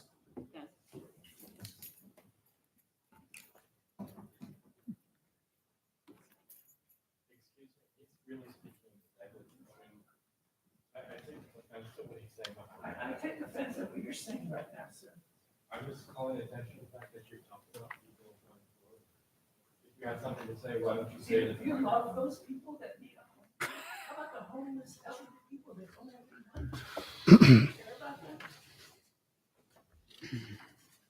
This is up to you people that are here. Yeah, I mean, this is strictly we're here for the historic integrity of the building and the neighborhood. That's it. Yes, hello, I'm Pat DeLuva, and I'm here to support what Mary was saying earlier. My grandfather actually was the gardener for Eugene Grace, and he lived there from 1933 until 1961. And as children, my brother and I spent, just hours and hours and hours. There were fabulous greenhouses, very large. In fact, there are pictures online that I saw. Fish ponds with koi. And the gardens were spectacular. They were filled with flowers and vegetables, and actually took up a very large section of land to the east of what exists now as the home that we're talking about. And I have noticed, because I live in Bethlehem and I drive by it frequently, and it breaks my heart, frankly, to see this home literally falling apart. I have not seen any evidence that anything really has been done to preserve it. And so I felt Mary invited me to come tonight, and I wanted to just share that with you because I do believe it is of historical significance. And the meetings that Mr. Grace had with my grandfather in that greenhouse were frequent. And, I just think that it would be a shame if that house were demolished. So thank you. Thank you too. Any other comments from the public? Yeah, good evening. My name's Ken Lausch. I'm at 1324 Prospect Avenue. And I want to thank you guys on the board there for your volunteer work. I know it's a thankless job, and it's nice to be on this side of the podium. And I'd like to thank Chris, is it? Yes. You did a great job on your submittal there. I learned a lot about Queen Anne homes. But I think to compare 1304 Spring Street to, the quintessential Queen Anne is really not fair. It's kind of like asking the 10-year-old Lehigh Little League team to play the Phillies. It's really, not something. I don't think that really makes sense. But at any rate, the building itself, I think, does have some, and actually a lot of historical significance. And I got out the article, the ordinance for the commission here. And there's a paragraph in there that talks about purposes. And if you bear with me for a second here, if I could just read this. The City of Bethlehem, to promote, protect, enhance, and preserve historic resources and traditional community character for educational, cultural, economic, and general welfare of the public through the preservation, protection, and regulation of buildings and areas of historic interest important to the city. So I think that, and there's a couple others in here that I won't bother to read. You can certainly do that on your own. But I get the impression that we're not really just talking about wood and nails and slate roofs. We're talking about, parts of the city here that tell the story. If you look at the word history, you take out the H and the I, you have story, right? And that's what history really is about. So yeah, the architectural aspect is very, very important. But I think that, this particular property tells a story, as Pat just mentioned. Here's a guy, Eugene Grace, who had this beautiful property, and he wanted to do everything he could to maintain it and make it the ultimate property in the town, probably. He had people on site that were taking care of his grass, his flowers, picking up his golf balls that he used to hit out of the attic. I saw the dents in the rafters up there at one point. So I think that we have to really not just focus on, is this building a Queen Anne or isn't it? It's what does it represent and what does it mean to the city? There's a couple final points I'd like to make. The first one for Holy Family. You're such a big part of our neighborhood. You have quite a few other buildings on that property. And I live right across the street, basically. I'm hoping that you'll learn from this particular building and not let any of the others get to this point.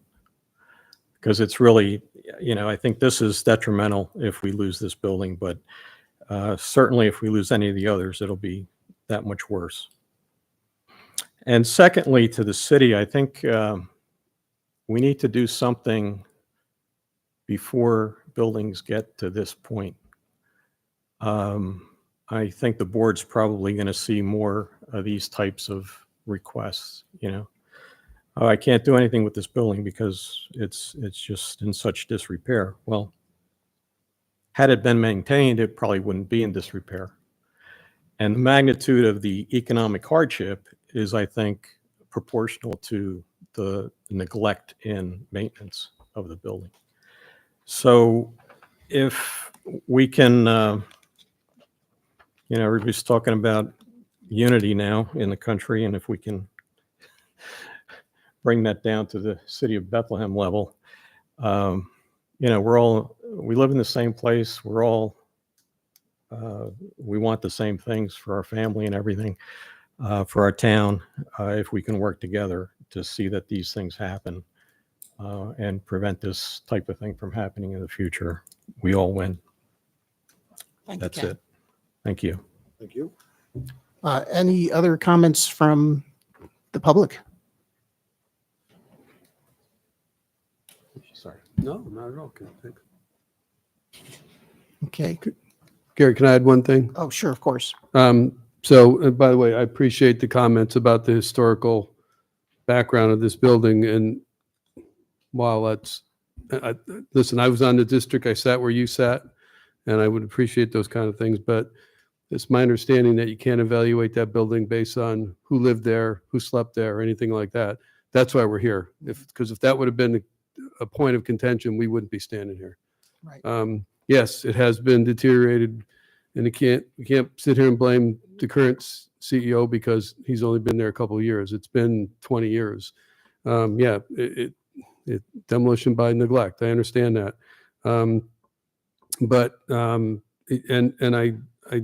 disagree with the significance of this structure. And it was a Gardner's house. I get it. Maybe that's worth saving, but again, the money that we allocated to put this back is just going to get it watertight. It will not be usable.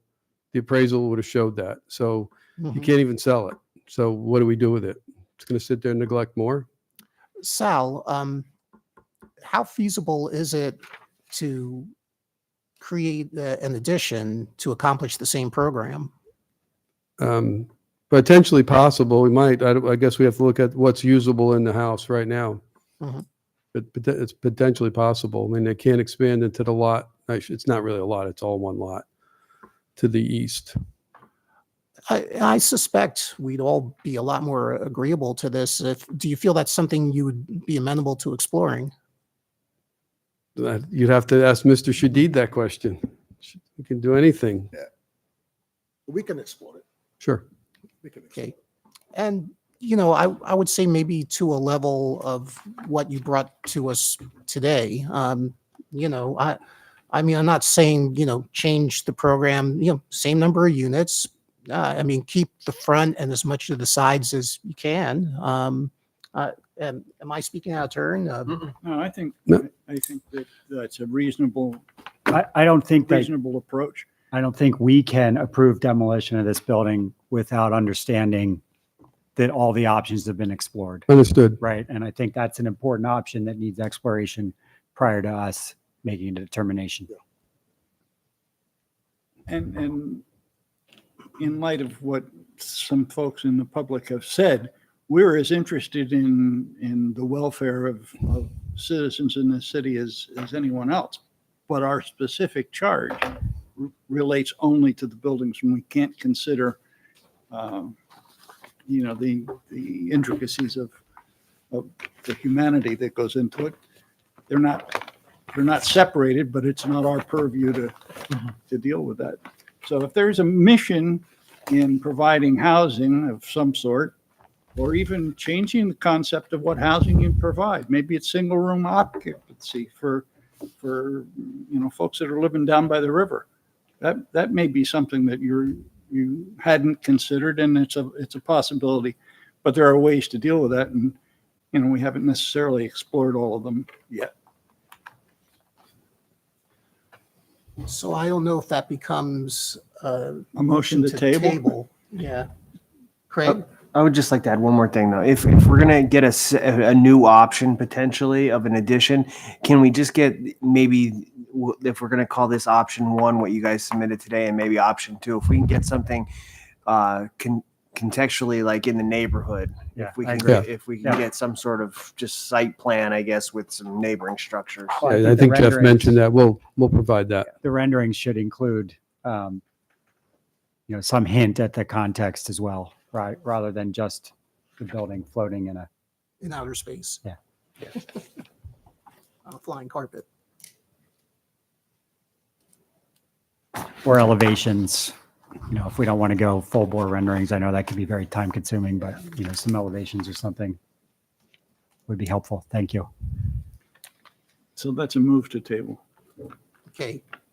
Second on, Second. okay, and put to vote. Aye. Greg, aye. Aye. Aye. Okay, so motion carries to table this. Thank you for your efforts. Thank you. We now move on to 330 East 4th Street. Thank you. Item number 4, 330 East 4th Street.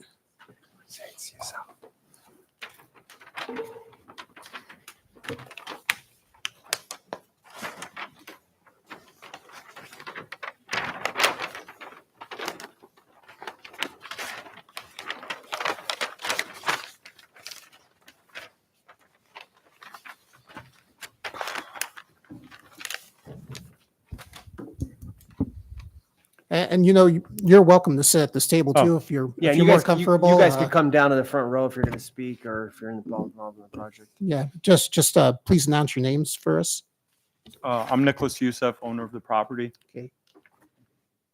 Joe Renko, Black Forest Engineering. Okay. And if Thank you for and coming. please sign in as well, just if you could, please, just to make sure, so I can capture that for the record. Thank you. So this structure, located at the corner of Polk Street and East 4th Street, is a detached 2.5-story, 3-bay, brick masonry and stucco dwelling with a front-facing gable, small arched windows in the front gable, large roof dormers on the east and west with paired double-hung windows, built-in gutters, and a wide yellow brick partially enclosed front porch with a clay tile roof. Main house dates from circa 1890, includes 1/1 double-hung windows, and is classical revival in style. An earlier wood frame front porch was replaced in circa 1920 with a brick masonry porch that is Spanish revival in style, with brick arches supported by masonry piers, a brick balustrade, and a clay tile roof. The house has a low concrete wall on both street fronts, but that has lost the associated wrought iron fence over time. The large detached single-story, multi-bay, brick masonry garage with a flat roof located at the rear of the property is considered non-contributing to the Historic Conservation District because it was constructed after the district's period of significance, as a reminder, 1880-1950, when South Bethlehem experienced dramatic development. So the applicant proposes to demolish the existing single-family dwelling and garage, and I believe there's a shed as well, and replace them with a multi-story mixed-use structure with a commercial space on the first floor and 4 dwelling units above. So quite similar to the previous application, the Secretary of Interior standards don't address demolition. They assume that all contributing structures will be retained and rehabilitated. So Secretary of Interior's number 9 has to do with new construction. The Bethlehem ordinance that Mr. Lader read at the beginning of tonight's meeting and also quoted by Mr. Lausch at the last public comment. And then Historic Conservation Commission design guidelines concerning demolition. And you all have copies of that one page, and we just presented the applicant with a copy of that same page from the guidelines concerning demolition. My evaluation, the effect on the district and recommendations. The certificate of appropriateness application indicates the intent to demolish an existing single-family dwelling and a rear garage and replace that with a 3-story mixed-use structure with a commercial space on the first floor and 4 dwelling units above, along with on-site parking spaces and a dumpster enclosure.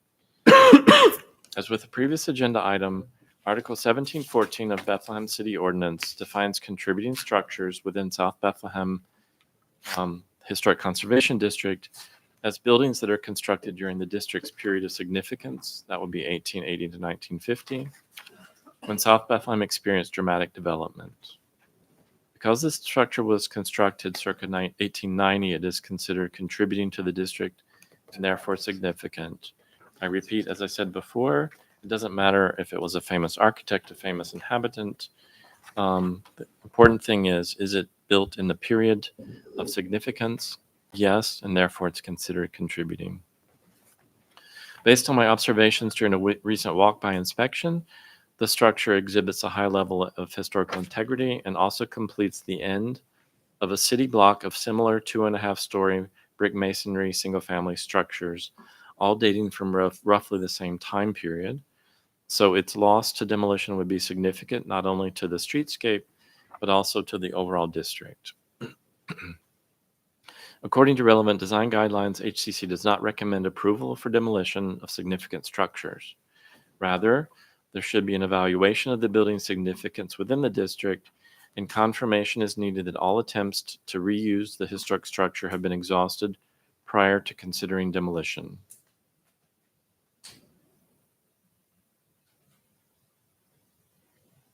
In anticipation, the applicant provided a supplemental structure evaluation report with accompanying photographs that illustrate the poor interior conditions. However, there was no estimated cost for needed rehabilitation within the report, and there's no accompanying property appraisal, so discussion is warranted. As previously stated, the rear garage is non-contributing to the district, so HCC can recommend its demolition. Should HCC recommend demolition of the historic structure after concluding the applicant will suffer undue economic hardship, if required to reuse the existing dwelling, the proposed replacement must be assessed according to the Secretary of Interior standards concerning new construction, as well as relevant design guidelines which encourage new construction that, quote, preserve a cohesive ambiance of the district that's compatible, sympathetic, and contemporary construction that matches the setbacks of the adjacent buildings on the streetscape and has compatible siting, proportion, size and scale, form, materials, fenestration, roof configuration, details, and finishes, end quote. In response to this, the applicant provided some supplemental drawings that depict the replacement design proposal. Based on these drawings, the proposed new construction does not match the setback of the remaining structures along the 300 block of East 4th Street and is therefore inappropriate. An appropriate design should set back from the front facade and align with the facades of the existing structures, and potentially even include a single-story front porch, and definitely should integrate the low retaining wall and fence along the public right-of-way so that it aligns with the walls of the adjacent properties in order to maintain the current streetscape. So currently, when you look down that entire block, if you stand on the other end of the block, you have a low retaining wall that pretty much dominates that entire block. And every one of those buildings sets back and sets up off of that. And in this proposal, the wall is gone. The siding has been, the grading has been changed, so it doesn't sit up, and it doesn't set back to align with the others. The building is brought right up to the public right-of-way. The proposed design inappropriately lowers the height of the existing property so that it's even with the public right-of-way. An appropriate design would retain the existing elevated property height, and the new construction would match that siding. So if what they're proposing, again, that's assuming you do green light the demolition. I'm stating that what they're proposing also violates various guidelines according to how it's compared with the other properties. There are scale drawings of the existing building. There were not scale drawings of the existing building as required on the application. I did see an email come through this morning. I have not had a chance to look at that. As most of you, we all worked full days today before coming into this meeting. So my assessment does not include any kind of measure drawings that might have been received this morning. We can take a look at those as needed. The proposed new construction is 3.5 stories high and measures approximately 30 feet wide and 56 feet deep, which is wider and significantly deeper than all of the other contributing structures along East 4th Street. The provided scale drawings indicate a soffit height for the proposed structure of approximately 28 feet, and the peak of a hip roof is approximately 41 feet. Because we didn't have the drawings of the others, it was difficult for me to discern the size and scale of the new design in context with the existing. But there was a computer-generated three-dimensional depiction of the proposed, and I think the adjacent property or two were there. And just based on that rendering, it seems that the size and scale is considerably larger than the historic structures, and if so, according to the guidelines, inappropriate.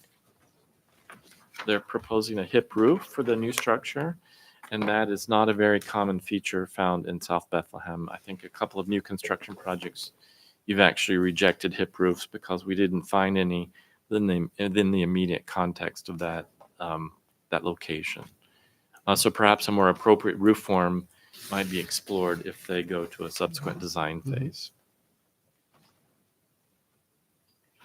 There is a scale drawing that begins to address design concerns such as materials. They do list brick. I see some indication of lap siding. I think they mentioned asphalt shingles. There's mention of an awning. Again, we do have guidelines that will help guide them of what kinds of materials we're looking for. They do show fenestrations. For example, there's a storefront facing the street. There's 6/1 double hung windows, and there's some Juliet balconies. All of those are described in the guidelines. But we would definitely need subsequent reviews to start talking about product specifications, cut sheets. Samples are always appreciated. We saw that earlier. And the applicant is strongly encouraged to review those design guidelines for appropriate materials. For example, the siding should be a true lap siding and not a vinyl or metal or anything like that. The guidelines also include specific design guidelines for storefronts. So it talks about detailing the apron. It talks about having a sign band above the storefronts, those kind of things, and also potentially signage for the future commercial tenant. Those are all things that will be required for subsequent review if they are allowed to move forward. So that concludes my assessment of this project. All right, thank you, Jeff. Well, gentlemen, again, thank you for coming. And, I could see there was a lot of time and, it looks like you really put a lot of thought into this project. It's a very complete set of drawings. So, thank you for giving us this much to react to. And again, I guess the only thing I think is Jeff mentioned, I didn't see in here was if you had an evaluation of the cost to do any kind of repairs on this building. I didn't write anything up yet, so I'd be the contractor. I'm my own Okay. contractor, but I could discuss off the top of my head if that helps a little bit. Yeah, sure. For this meeting, at least. Go ahead. Again, that's one of the main things we always ask for. I did run. Yeah, they mentioned it to me at the pre-meeting, and they said we'll probably have to come to a few more meetings. So there's a Okay, few so- things we were missing. I mean, a single-family home in that area, I'd say 3-bedroom, 1.5 bath, similar home, probably 275 to 300 fixed up. I did have a structural report done, and all the way from the basement up to the second floor, the beams are undersized, some are deteriorating. The basement's very compromised, a lot of water, a lot of moisture. A lot of the framework and the beams that are sitting on top of the foundation are starting to mold and deteriorate. I think it all needs to be fully replaced. I'd say probably upwards of over $200,000 to just fix up the property. I think most of the structure has to be removed and reframed and rebuilt from there. The basement foundation probably have, be fixed. And the garage in the back definitely needs to be demolished. There's a picture in there. The whole floor is just collapsed in there. Yeah, I think to be clear, we have no concern about the garage or Garage, no okay. purview over that, Jeff, correct? Not necessarily. Okay. Well, Jeff, I think said it was not contributing, right? Okay. So just, I guess that's, do we have any concern about the garage? Yeah. I would say for today, not so much. Yeah. Okay. So, I mean, to fix up the property would just cost and, what it was purchased for. It was a recent purchase, so it wasn't any of my neglect to the Okay. building. It was just purchased a couple months ago. So it was none of my neglect, but the building has been neglected. You can tell for a really long time, especially in the inside. Doesn't look so much from the outside pictures, but the inside is really bad. There's already probably been over 20 grand of cleanup work on just the outside. If you Google Earth the property, you'll see there's a lot of trees bearing over the property. So Was it always, do you know the history of it? In other words, was it always a single family residence? I'm not 100% sure, but I believe so. Okay. You know? The back garages had an office behind it. Oh, okay. Back garages has its own meter, the office in the back. Okay. The person that been living in the property, owned the property since 1974. He's in a senior living home right now. Okay. So he hasn't been there for like 4 or 5 years, 6 years. Neglected it, it was all trashed. I guess homeless people were. So that would, yeah. Okay. So you had an office in the back of the 4-car garage, which Okay. is collapsed too. You have pictures. I there. saw that, yeah. Yes.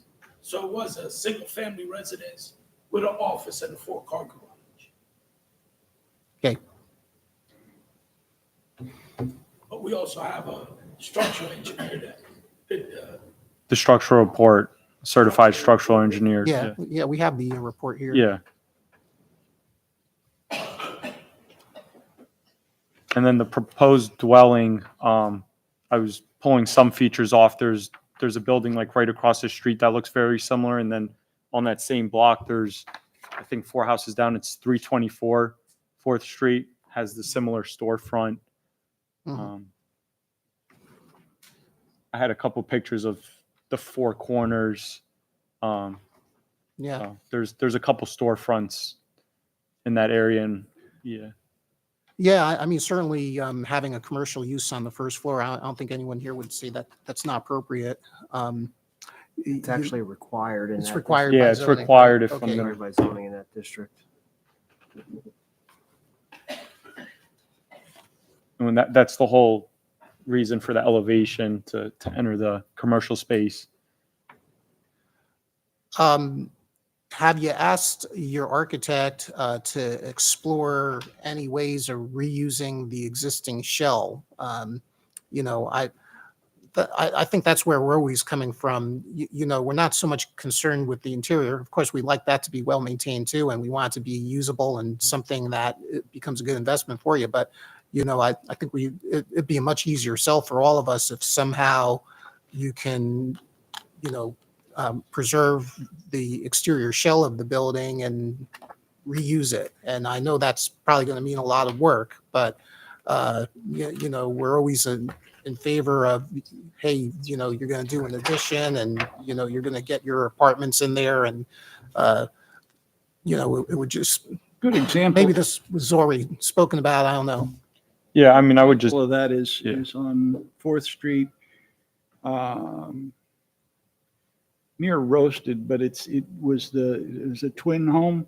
Mhm. It was remodeled by the Hurd Foundation some years ago. Parker and Schnabel did the construction work on it. But that was completely redone on the inside with a shell as a shell with the interior reconfigured to accommodate Yeah. a whole different purpose from 2 single-family houses. Yeah. I could tell you too, I personally did a project in South Bethlehem, a little bit up the road, and the city was ready to raise it, and we pretty much built a new house within it, and it's a 2-family now. It came out great. So the problem is though, if I convert to a 2-family, I would need the commercial space that's required, and I just economically, I don't think it makes sense to go to that extreme. I think it'd cost so much just to get, you know, if I were to just renovate it, it would still stay as a single-family home. It just would not be worth anything close to what I'd have to put into it, plus what it was purchased for. But that's the economic hardship that I think Correct. we need demonstrated, which is not clearly demonstrated here. Okay. And also at the same time, we'd love to keep the 3 walls, the front wall and the 2 side walls. It's the basement that's holding up these walls. That's a stone basement that they built back in the days, and it's unstable. So it's hard to control. You know, we opened up already a can of worms by cleaning the house out, absolutely, and it's gonna absolutely. it's $250. I think he's underestimating the cost. Okay. It's really going to be way over that. Jeff, do you need this gentleman's name in the back for your notes? I'm also part owner. I'm sorry. Yeah, that's my father. I'm also Okay. part Yeah. owner. That's all Okay. I'm saying. Yeah. Yeah. Okay. And also the property doesn't show much historic features like all the other homes because it's already sitting up to the sidewalk almost. All the other homes sit back, but if you go up 330 and cross Folk Street, they're all sitting right on the sidewalk, all them properties, and across the street, they're all on the sidewalk. And across the street from us, they're all on the sidewalk. Our property is just the only one that's sitting on the sidewalk. 2 twin homes next to us sit back a little bit, but the rest all come down to the sidewalk till you get to the church. And it's a single sitting by itself. All the others are attached. So you don't see too many single. I think it would improve the area substantially.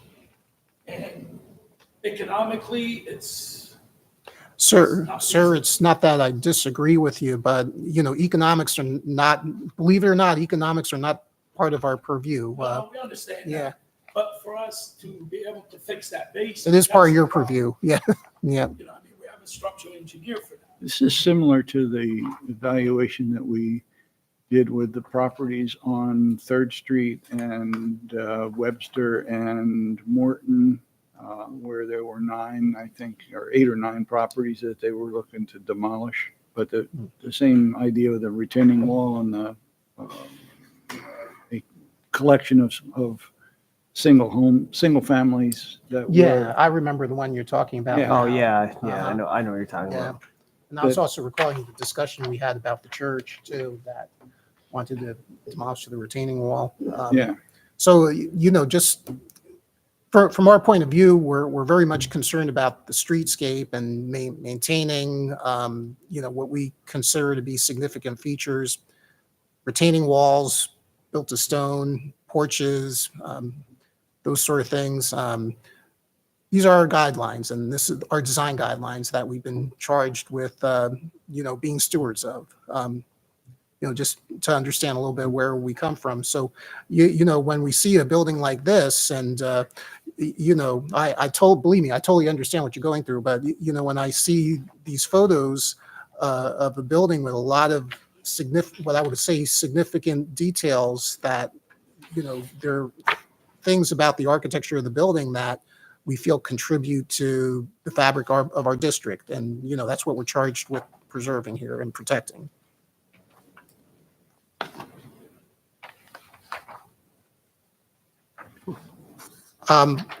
You know, from my point of view, again, what I would encourage you to do is look for ways to achieve your economic goals with the existing shell of the building. And I know it's expensive and it's not easy.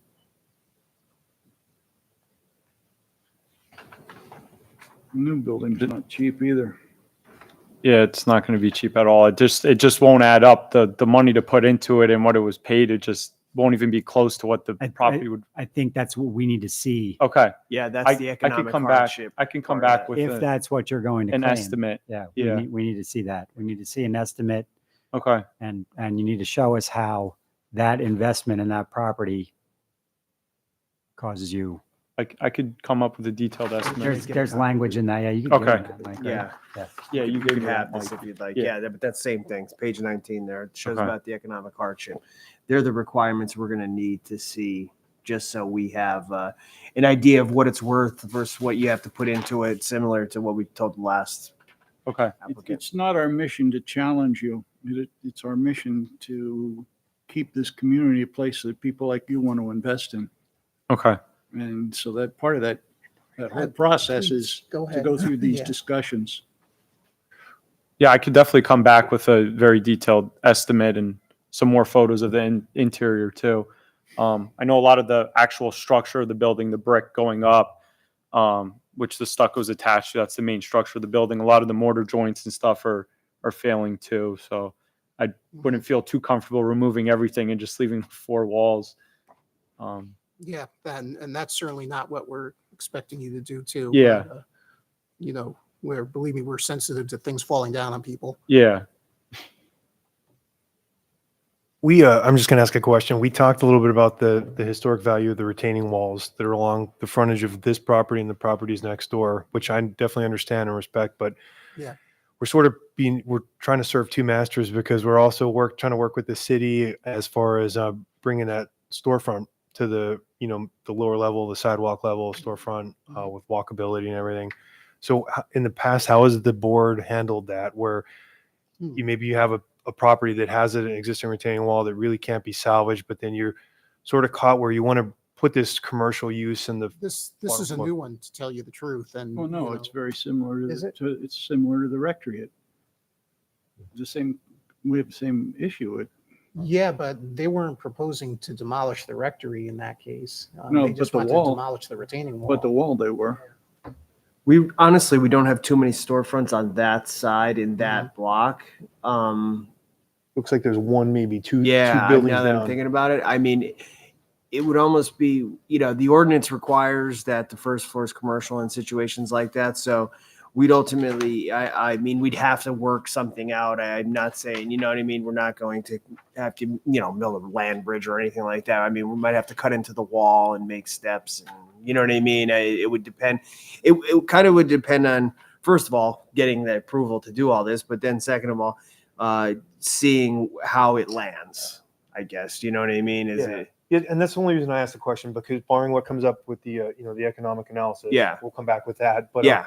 it's, you know, I'm just thinking about, like, as a pedestrian or a shopper, it's nice to be on a sidewalk and be able to look in the window and see what's there and walk right in. Obviously I'm sure there's a possibility if we're going to keep the shell and cut into that foundation wall, because it is higher than the sidewalk. I'm not the architect, so that's on him to do. Yeah. I'm sure he could be creative and come up with something, but you know, I didn't know if there was any value to at least talking about the fact that, like, consumers and people in the community are going to walk by, and I don't know, it's a little bit more welcoming to have that. Well, sort of it also depends on what retail is in there. True. You know, or commercial. I mean, it could be an office, it could be a dental office, it could be, you know, something of that sort, which is a legal office. It could be, you know, Yeah. different from, you know, like retail store. I picture like an old hardware store or something, like, you know. Yeah, it's got to be personal service, I think. How many residential units are you trying to get? 4. Okay. Let me ask you this. If zoning allowed you to, and you just focused on getting 4 units, would you be happy if you didn't have to do the commercial on the ground floor? Yeah. Okay, because that's usually how I hear most developers talk. And I'm just throwing this out there. And I might be totally out of turn, but again, I'm just trying to look for ways for you to do this without demolishing the existing building. Well, if the garage is gone, there's space to do other things. Yeah, that's kind of what I think too. But we would also need the park. The parking is the big thing. So the parking would be behind. Yeah, so Maybe it's underneath some of the you know, residential I mean, area. yeah, and we're not here to approve the project, but I mean, I don't know if, because that's part of the zoning ordinance, so I don't know if they'd have to get a variance to get that waived or what they would have to do. So getting into the commercial side of things, you know, I only know that it's required in that block. So other than that, how we would get it, I don't know. If you'd have to bring it around the back or put it on the side, you know what I mean? I don't know. Parking? Not the No, entrance, the the commercial commercial, space. yeah. So I don't know, but I mean, that retaining wall honestly is all, it looks like it's been covered in concrete, and, you know, so I think that's a detail that we'd have to just work through. assess, you know, at a later date. Yeah. Yeah. Anyway, I'm just hoping you'll consider these things and, you know, hey, you know, maybe somehow in one of these suggestions, you'll be able to get the numbers to add up.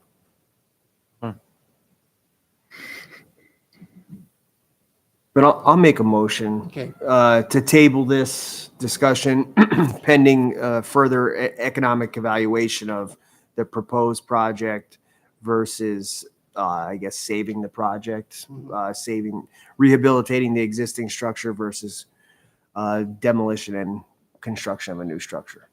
Okay. I'll second that. Aye.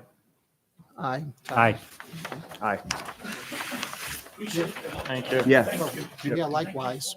Was there anyone from the audience that wanted to? Oh, Oh, I exactly. blew that. Yeah, I was Right. supposed to ask about that, but is there anybody here from the public who still wishes to say something? Just about that we this could project? kind of incorporate anything into what we come back with? Thank you. Sure. Yep. No? Okay. Okay. Apologies to the public. All right. Yep. Thank you, folks. Yep.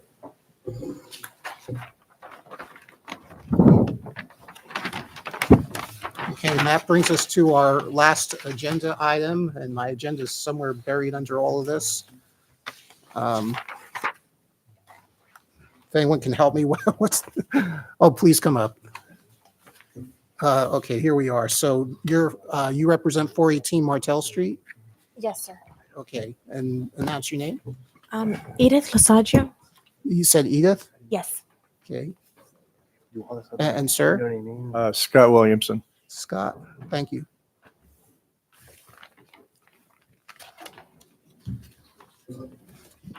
So first, I want to apologize for not providing, it's my first time applying for this, but the neighboring photographs of other buildings.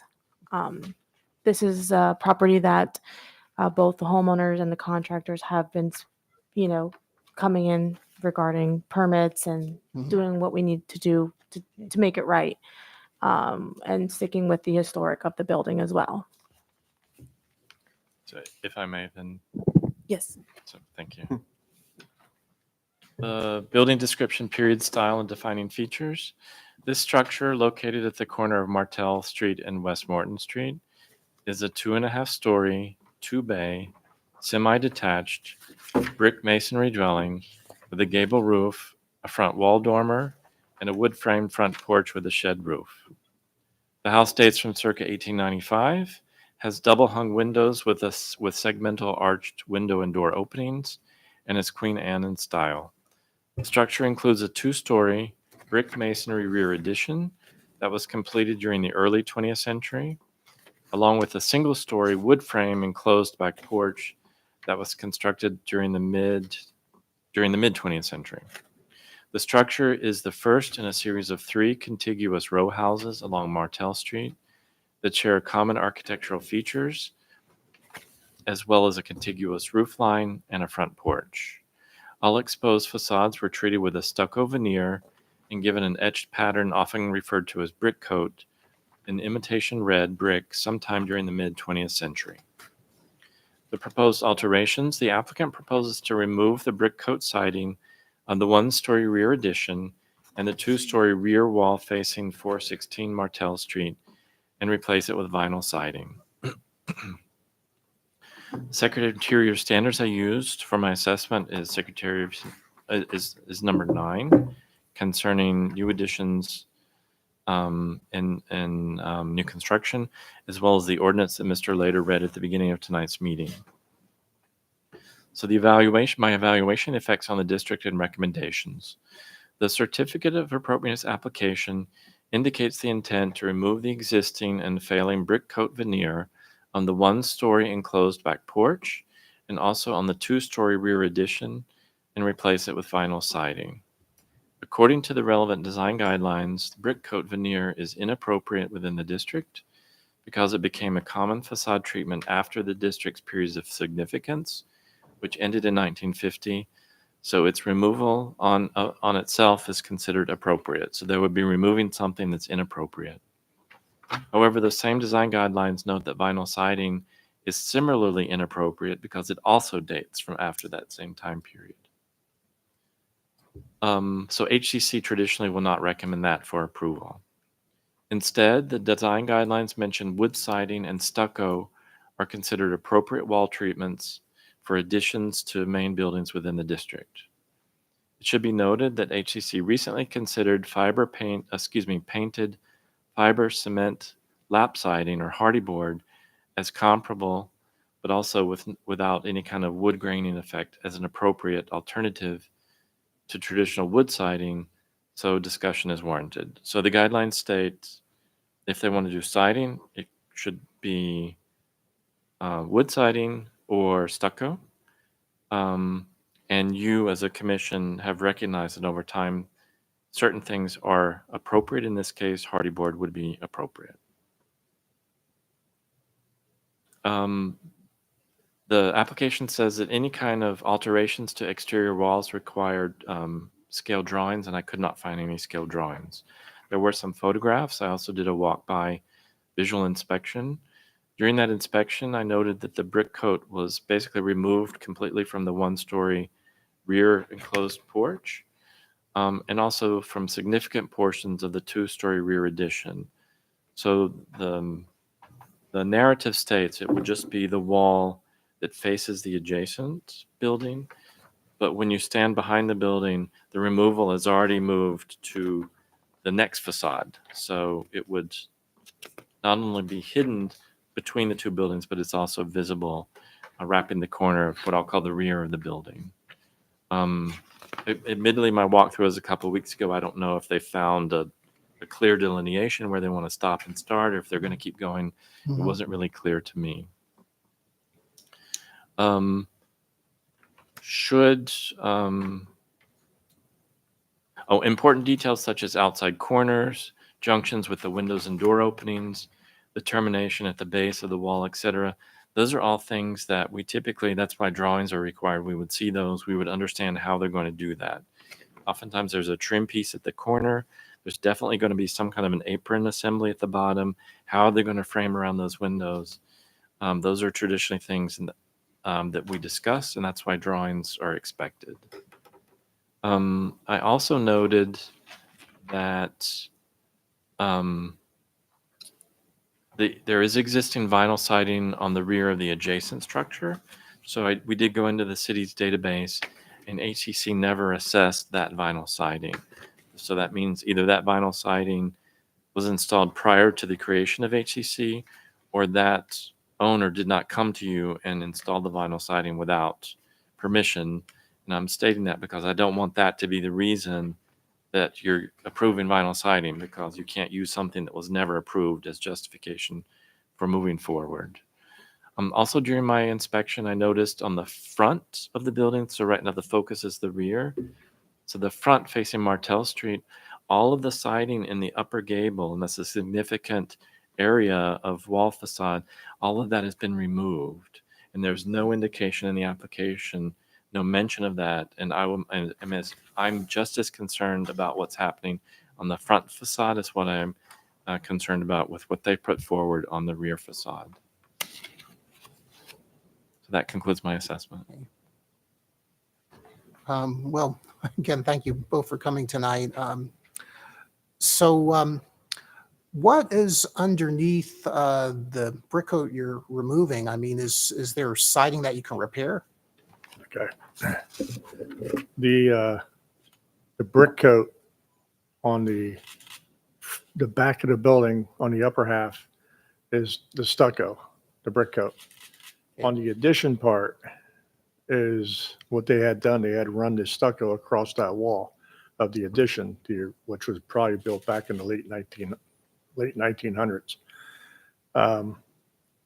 They tore that off, and underneath that is clapboard.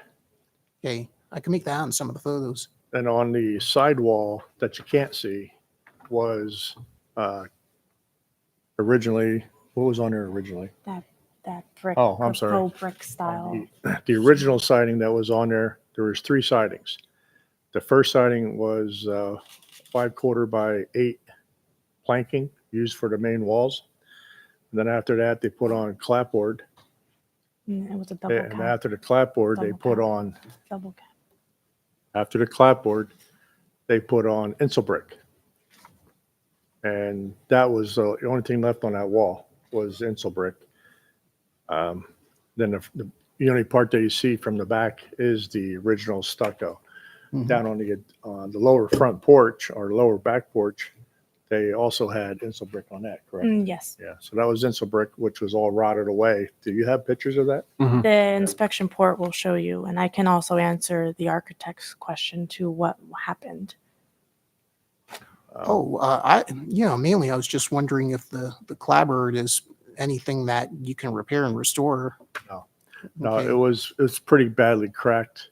Okay. Especially on the street side. That wall was, the clapboard on that was all cracked.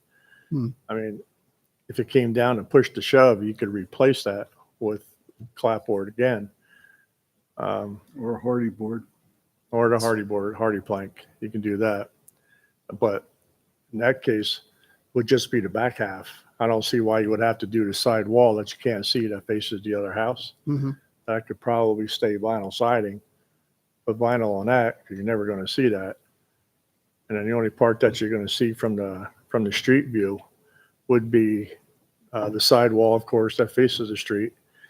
And then the back wall, which where the door is, and there's 2 windows, and then the upper part of the side addition. So you can either do hardy plank there instead of vinyl siding. Then that would probably fit into your guidelines.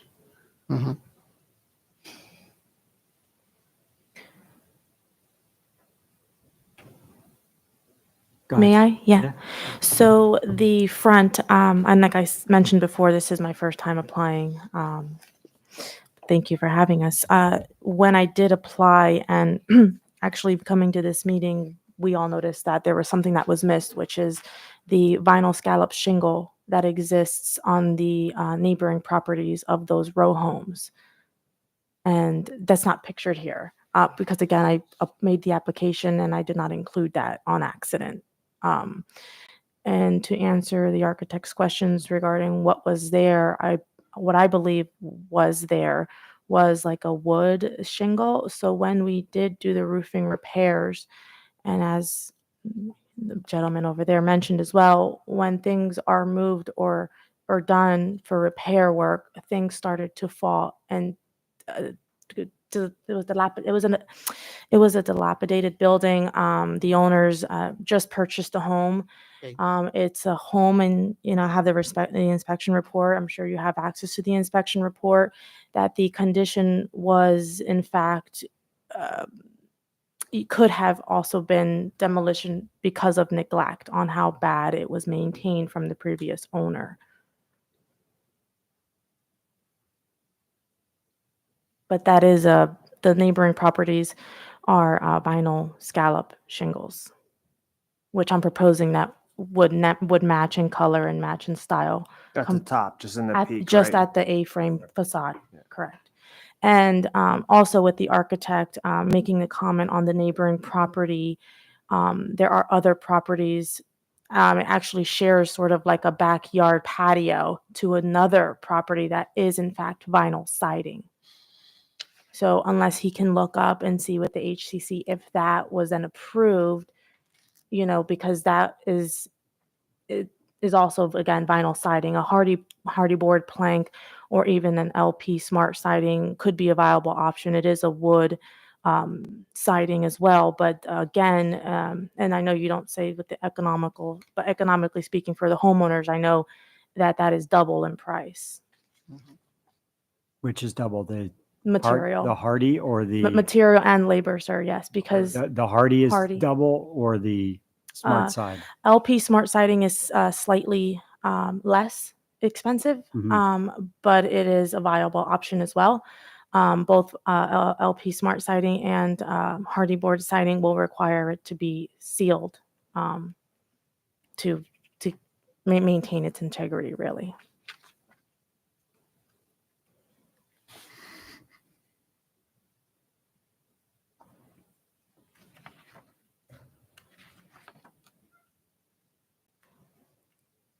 How do you feel about doing a stucco treatment? You can do the stucco on it. It's not, I don't feel that, I don't know the customers that well. They're Edith's customers. I'm just a contractor. The abuse that sidewall takes on the sidewalk side by the, believe it or not, college students, they destroy that sidewall. And that's one of the reasons why the clapboard is the way it is. And that was one of the other reasons. Putting hardy plank under it might take an abuse, but if you get a drunk enough student that's out there with his buddies and having a party, very possible they could fall against that and crack that as well. And again, I know you don't like vinyl siding as part of the historical part of it, but vinyl siding is going to hold up to somebody falling against the wall. And again, it's such a small wall that if you put vinyl on there, you'll never know it's vinyl unless you touch it, because there's no seams. There wouldn't be any seams on that wall. The same thing with the back. There's, I think there's actually only one area that you'll see a seam, and that's above the door. This is actually for student housing as well, if I may. Right. Mhm. So it's pretty cut and dry to me. Vinyl siding is just not allowed. Anybody else So you go, want to challenge that? No, I mean, that's the truth. It's just not allowed. So so we hardy need you plank or to- we need you to come clapboard? back with another option or talk to us about another option tonight. If you, Oh, or I mean, I guess to Jeff's point, we do like to see drawings of how this is being applied, so we can assess the trim work and the how everything's finished and buttoned up. Do we need to see that for something this small, or? I mean, we can approve one of the two options, whatever they decide, and we could always administratively just pass it around, and when we get the final drawings or Yeah. the final conclusion as to how they're going to finish it, but at least get them a start on their materials and stuff. Right. Yeah, I'm trying not to delay them a month if Yeah. we can prevent it. Yeah, Yeah. I think that makes sense. It's kind of exciting. Go with that. Now regarding the other properties though, I know like the architect said, just to, again, would that be I mean, you're saying yes, final is not an option, but the fact that there are other properties around there. So those were not approved by the HCC, Jeff, is that correct? We don't have any record of them making an application for that vinyl siding? Not just the one next door, but the one, Ministry. yeah, it's Ministry Cannot Building. speak to all the properties she's referencing. I only did the contiguous properties. That's most likely, something that was done before the district, Right. or it does happen. Sometimes people do these things overnight. Right. Yeah. Without Under the approval.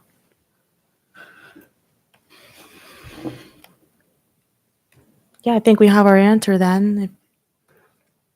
Do you have an option of what you would like to propose? Would it be Hardy Backer, or that would be your option? Yeah, absolutely. I mean, again, Hardy or LP Smart our Side? LP Smart Siding. Both with a smooth finish. Yes. And I believe there are guidelines for the reveal that's appropriate for the Um, district in the well, what's historic the reveal? guidelines.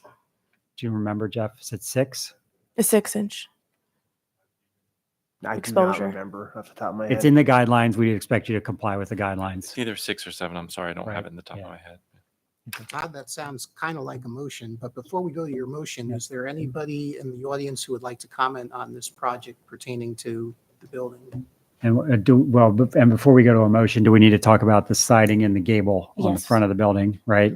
Okay, I'm sorry, and Right, 'cause I that's- wasn't clear on that. So you are replacing?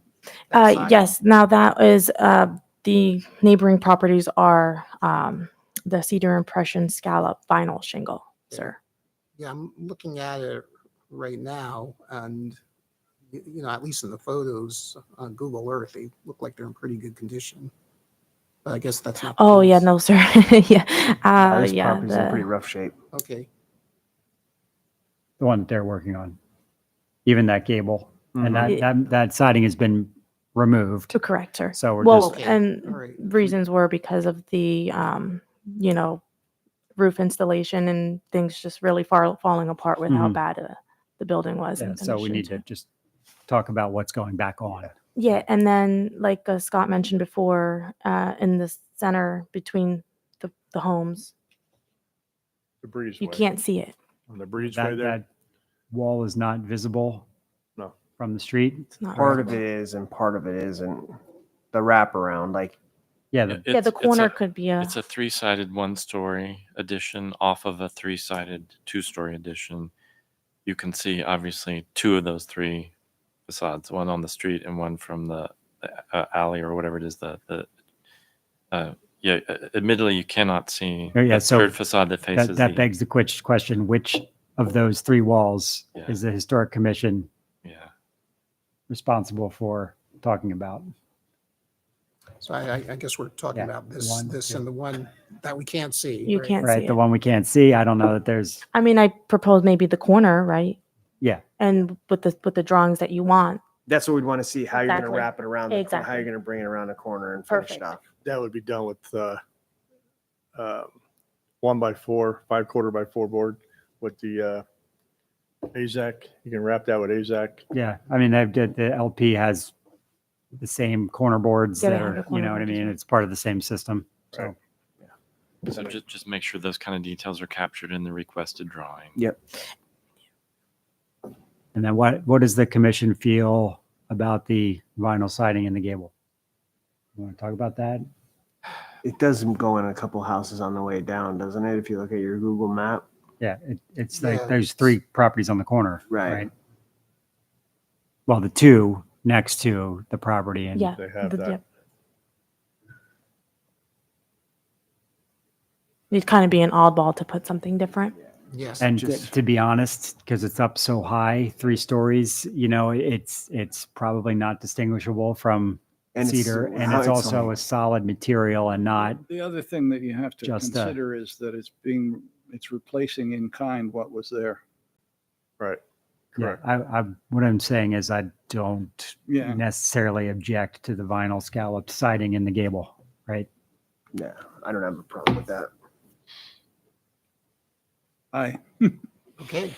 All right, so the motion is that we're saying that vinyl is not allowed, and we're saying that LP Smart Side or Hardy, in compliance with the guidelines in terms of the reveal, is acceptable.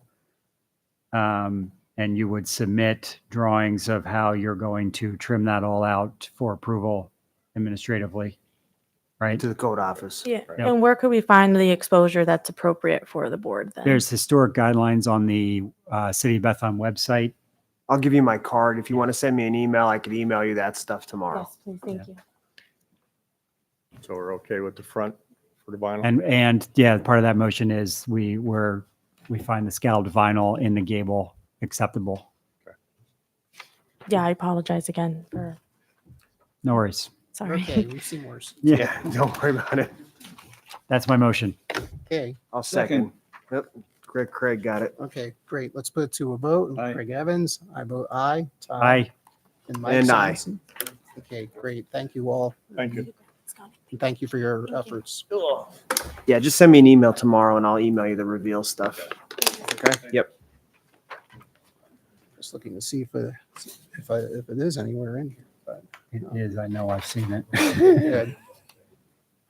I'm not sure I'm in the right design guidelines, but I don't know where else it would be. Yeah, this is, Okay, can we have a motion to approve minutes? I'll make a motion to approve the minutes. Okay, second. Second. Thank you. Any old business? Not tonight. Not tonight. Yeah, this one was a little longer. Yeah. Okay, It's starting to feel like the old meetings. Yeah. yes. Started at 7. I'll make a motion to adjourn. I love that motion. Okay. Well, thank you, everyone. We made it.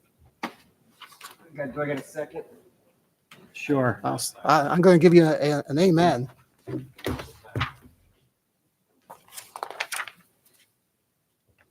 Hey, meeting's over.